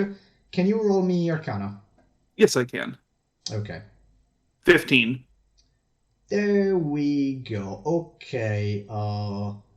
Not completely sure of that, but there definitely are extraplanar influences and The traces on, planner. on, on this thing. It's like it reminds you of magic that is extraplanar in that could be extraplanar in origin. Feels quite eldritch. Might even feel like it's wild guess, but it almost looks like what you read that Xorian magic might be like. Zorian? Xoriad is Zoried. the sorry Xoreat. Um, Zoried. yeah, I guess all depends on how you say the X. Uh.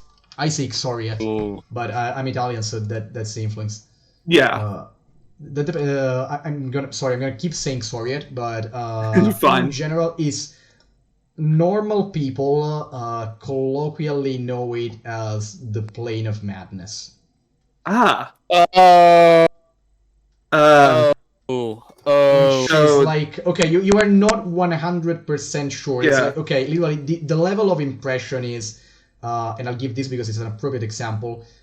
You like Oh. imagine you are an expert of mythology in the real world, and you Yeah. find a guy and they have stamped a weird symbol on him. You don't know what it Yeah. is, and you don't think it is, but you go, that does kind of look like the elder sign that I read up on Lovecraft's book. That Yeah. is the kind of vibe that you get, except that in this world, we do know that that stuff does exist in some capacity. So Tech starts getting much closer, kind of looking over the gnome, getting a lot more interested. Just, oh no, What's wrong, Tex? this is all kinds of fucked up. What is it? Well, I'm not 100% on it. It's enchantment magic. I can tell you that for sure. Oh. Otherwise, this isn't arcane. So what is it exactly? Conventionally academic arcane, yes. Now, don't. So Don't panic. don't panic, because I might be wrong. This magic is extraplanar in nature and most likely Zorid. Maybe madness Feels magic. Oh, that explains a lot. Not good stuff, but very fascinating. And considering it's midnight, I think we can end it here for today. Yeah, that was And really we'll see good. each other next week. Yeah, kick the door, carry the gnome. I hope you had fun, guys. That was a hell of a session. Thank you. Thank you very much. And I love that we technically rolled initiative today. First technically combat of the campaign. Yeah, Chasing exactly. the gnome. Look, Yeah, initiative going doesn't mean with- combat; it just means a counter. Yeah, exactly. It means an encounter. Fair enough. Yeah, initiative order. Call it what you want. That has to be the funniest thing I've ever done. I get impatient. I kick the door down. I just got the objective. Yeah, that is very. And I was gonna that is very offer to simple. just lockpick it. You what? I would just kick it down, like the first Sherlock Holmes movies with Robert Downey Jr. Mhm. where Oh, Sherlock yes. tries to lockpick a door and Watson just like walks up and kicks the door down. Mhm. Yeah, that kind of stuff. Yeah, it looks like that kind of stuff. Okay, fun times. I hope for everyone, and we are gonna get into the heart of the mystery and possibly the actual searching part next time with cliffhangers like what's up with the gnome, what answered the phone, where the fuck is Artemisia, and who the fuck is the coin guy. Mystery all around. Lots of speculation from everyone. Yeah, exactly. That's what I like about this. That's what I like about Eberron. You can do this kind of stuff. You can put all of this together. Thank you very much for being here, guys, and I'll see all of you next Tuesday. And everyone that catches the stream, we'll see each other on Friday for Monster Hunter Frontier. So, All right, good night or good afternoon, I guess, to you guys. Good evening, whatever. Bye bye. All right, see you later. See you. Bye. Bye. Stream is out. Bye.